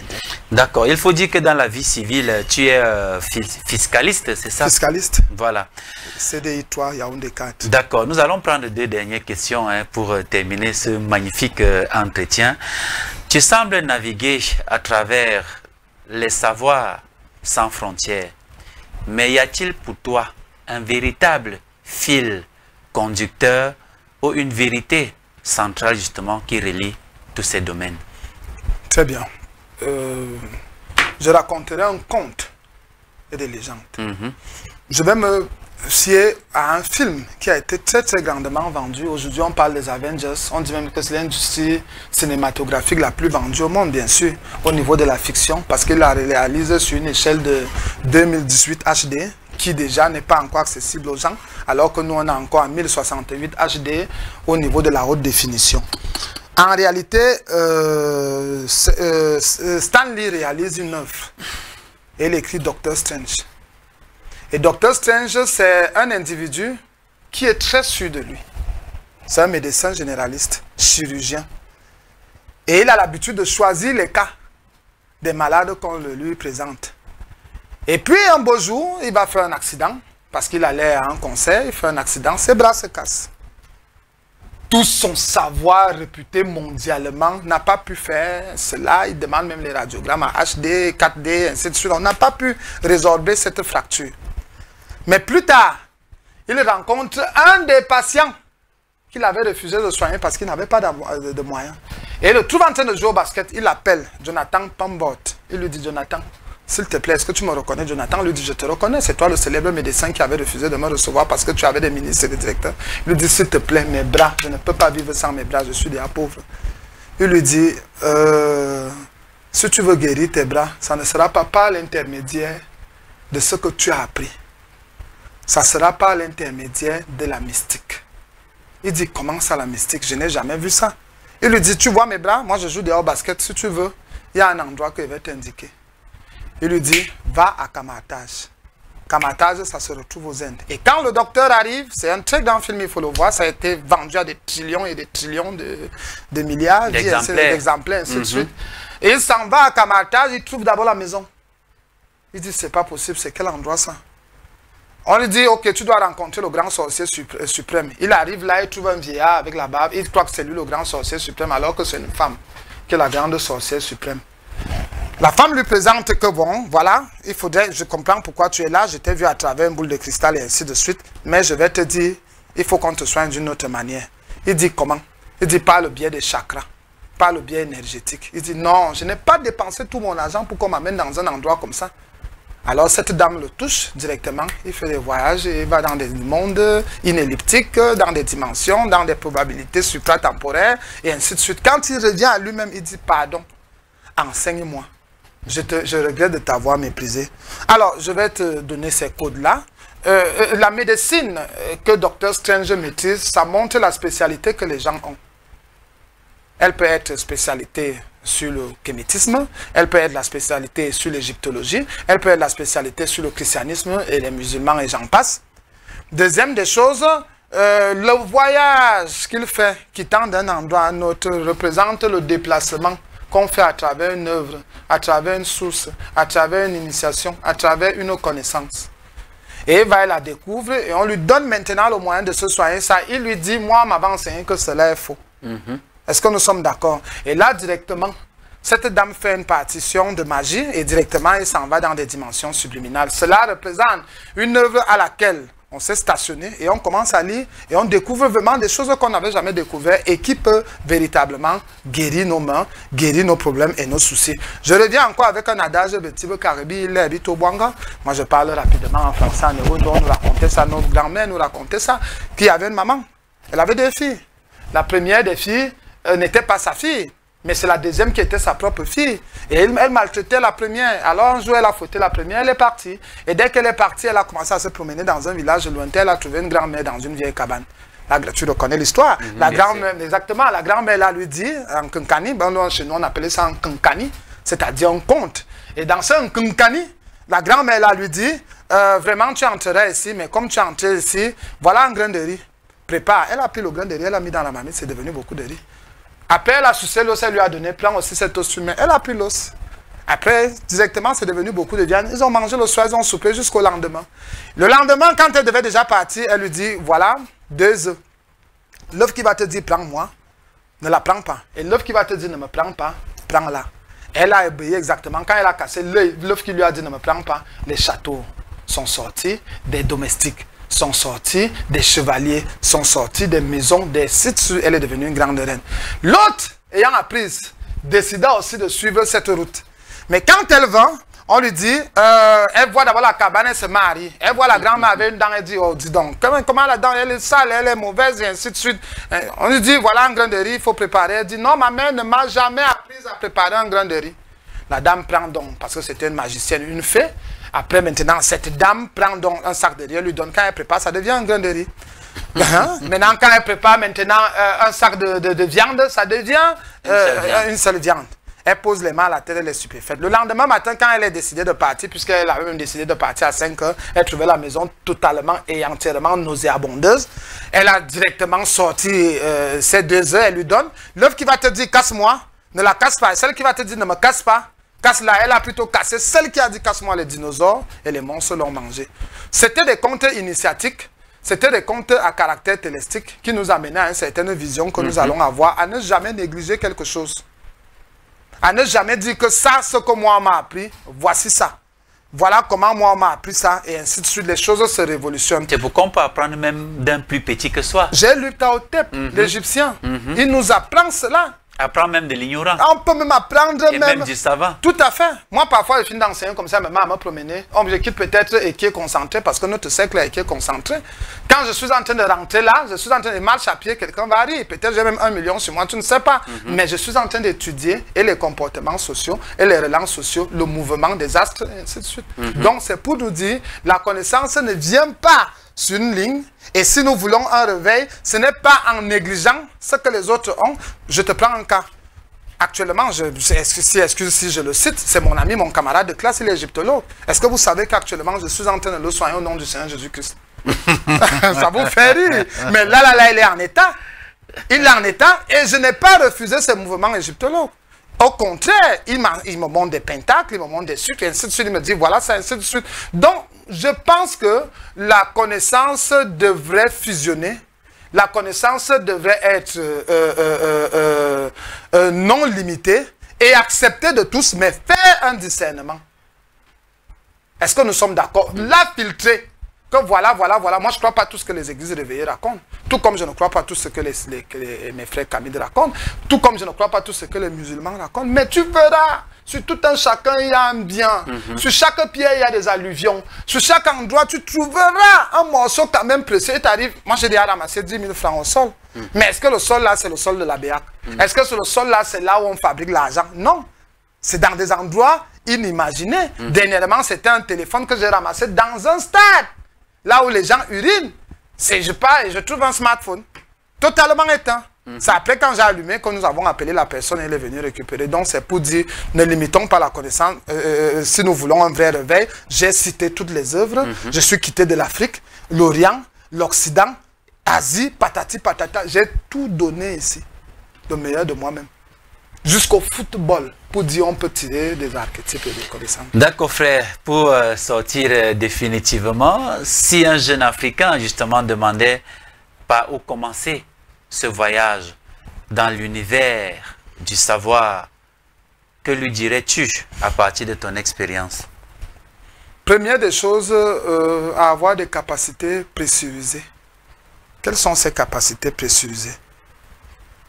Tout le monde doit croire quelque chose. Il y en a d'autres, c'est pour leurs ancêtres. Leurs ancêtres est une force, c'est un champ de protection pour eux. Il y en a même d'autres, c'est le feu. Il y en a même d'autres, ainsi de suite. Il faut d'abord avoir les capacités pressurisées. Deuxième des choses, il faut avoir la connaissance de soi-même. Ça, c'est sur le plan uniquement humain. Mais pour un peu essayer d'embrayer là-dessus, je dirais il faut savoir suivre cette lumière. Elle n'est plus sur Branham. Elle parlait s'arrêter sur un arbre. Il faut maintenant suivre cette lumière. Et aujourd'hui, pour l'instant, je l'ai prise au travers du messager de mon âge, parce qu'après 2000 ans, il y a un canal qui s'ouvre. On appelle ça dans les mathématiques de Maxwell, on appelle ça, il y a une forme de trou, il y a une forme d'ouverture qui s'ouvre avec nous et les connaissances. Et j'ai vu dans ces travaux cette forme d'ouverture. Et puis il a pointé l'Afrique, c'est-à-dire vous. Parce que quand on parle de l'Afrique, c'est la connaissance africaine généralisée au générique. Alors, Mbok-Basson lui-même a dit qu'actuellement le cosmos est ouvert, voilà, et que les Africains doivent en profiter justement parce que c'est leur... Très bien. Alors maintenant, directement, je suis cette lumière. Et puis, qu'est-ce que je fais? Je fais comme Mao Tse-tung, qui disait aux Chinois, allez apprendre chez les Occidentaux, mais ne refusez pas, ne rejetez pas ce que vous avez comme tradition. Très bien. Moi, je crois aux plantes qui guérissent. Moi, je crois aux eaux qui guérissent. Dernièrement, je peux vous montrer mes travaux à Kribi avec les Antillais. Et ils étaient dépassés. Où j'entends comment la pierre parle. Par résonance. J'entends une forme de résonance magnétique. Le chien aboie. Dernièrement, c'était chez le journaliste Dépêche du Cameroun. Le chien aboie. Wou, wou, wou. Et il est en train de me dire, Korgo, Korgo, Korgo, Korgo, Korgo, Korgo, Moula Belinda, Angazouya. Est-ce qu'on se comprend un peu? Donc, c'est pour dire, la première démarche pour moi, c'est de trouver là où il y a cette lumière. La deuxième démarche pour moi, c'est de ne jamais refuser une œuvre et de ne jamais la rejeter.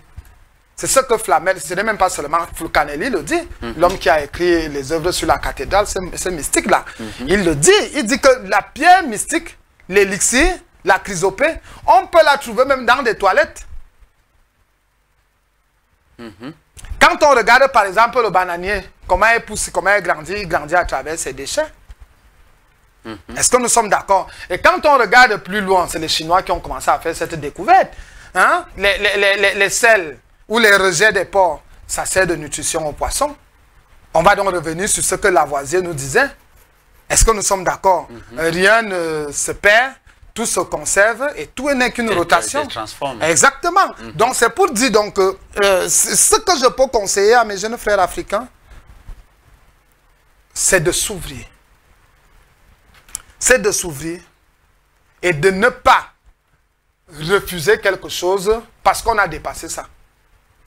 Parce qu'on a toujours besoin, même si on a des grandes choses, on a toujours besoin des petites choses. Et éviter d'être radicaliste, même si on a le sentiment qu'on connaît le peu qu'on connaît. Voilà, éviter d'être radicaliste, parce que c'est pour cela, je te prendrai un peu une théorie. Comment est-ce que l'être humain est devenu cette bestialité, excuse-moi, cet être merdique qu'il est devenu? Non, je ne t'excuse pas, c'est le cas. Voilà, très bien. Comment est-ce qu'il est devenu?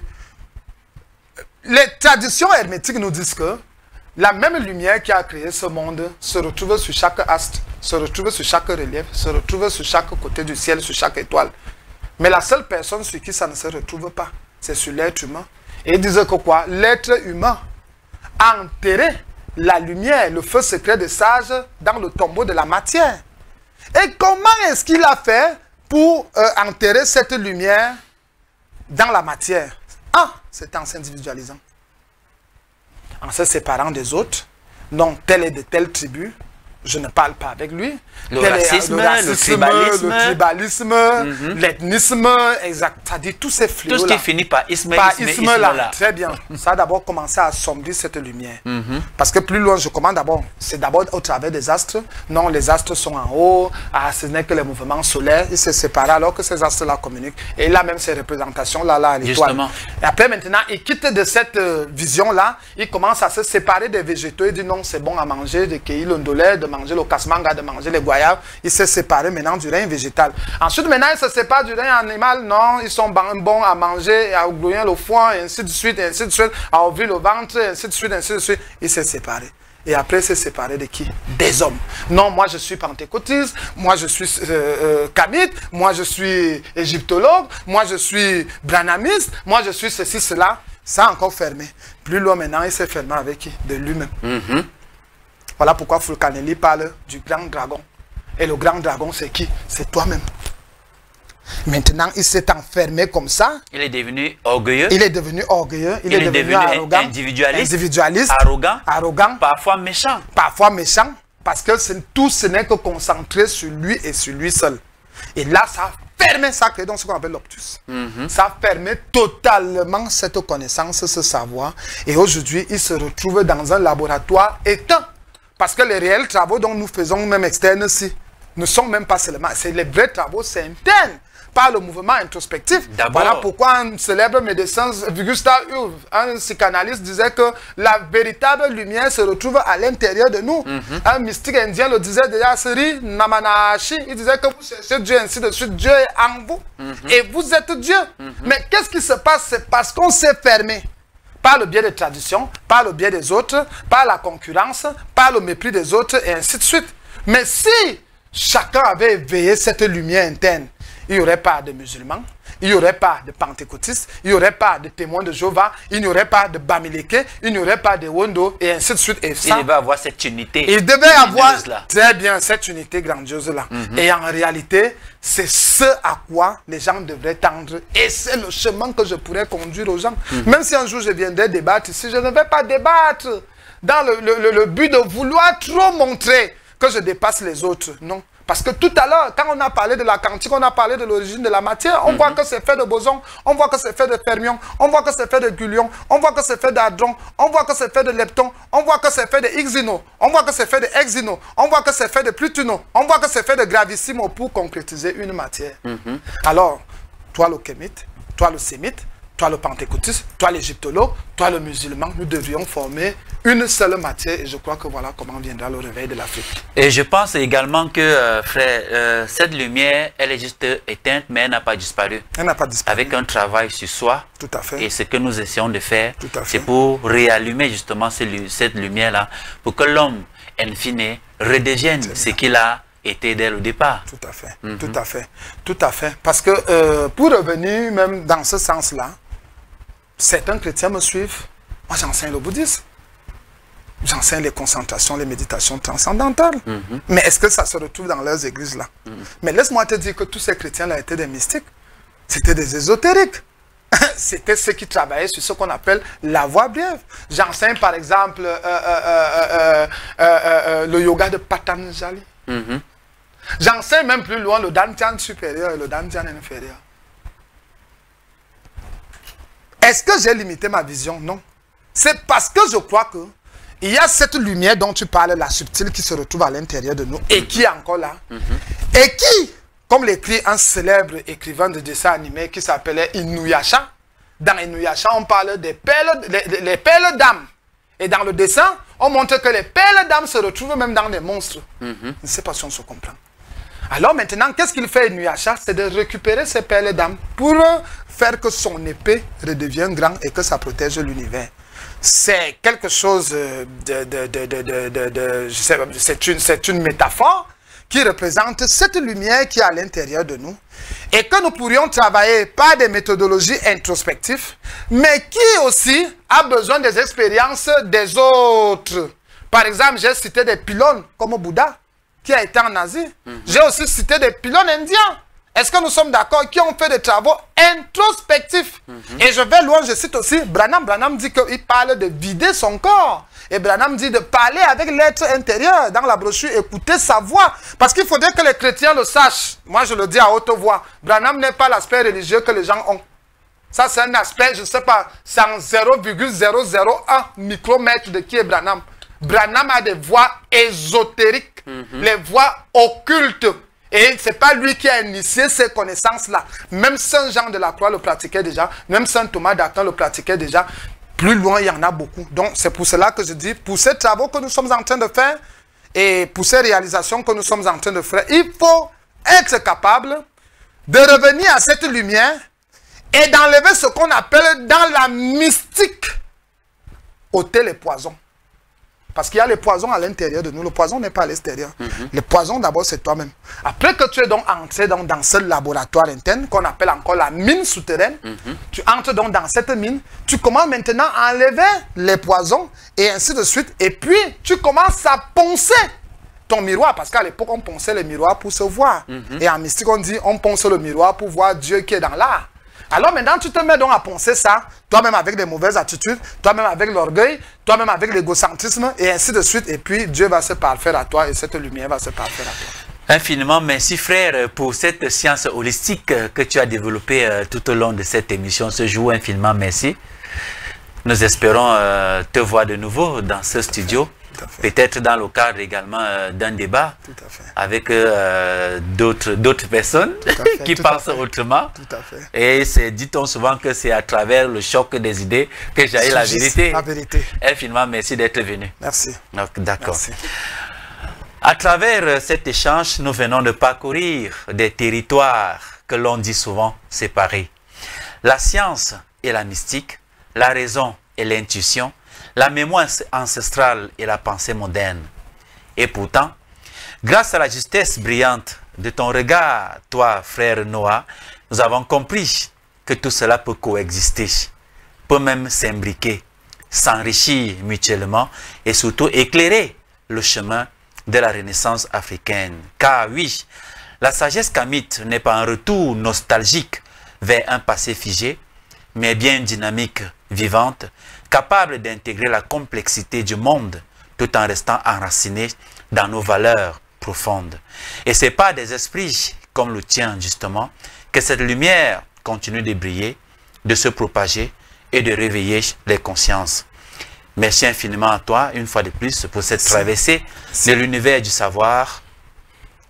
Merci également à vous, madame, messieurs, chers téléspectateurs qui suivez Kemet Télévision, et que la Mahat guide chacun de vos pas vers plus de vérité, de justice et surtout d'équilibre. À très bientôt pour un nouveau rendez-vous de sagesse kamite, toujours sur les antennes de Kemet Télévision.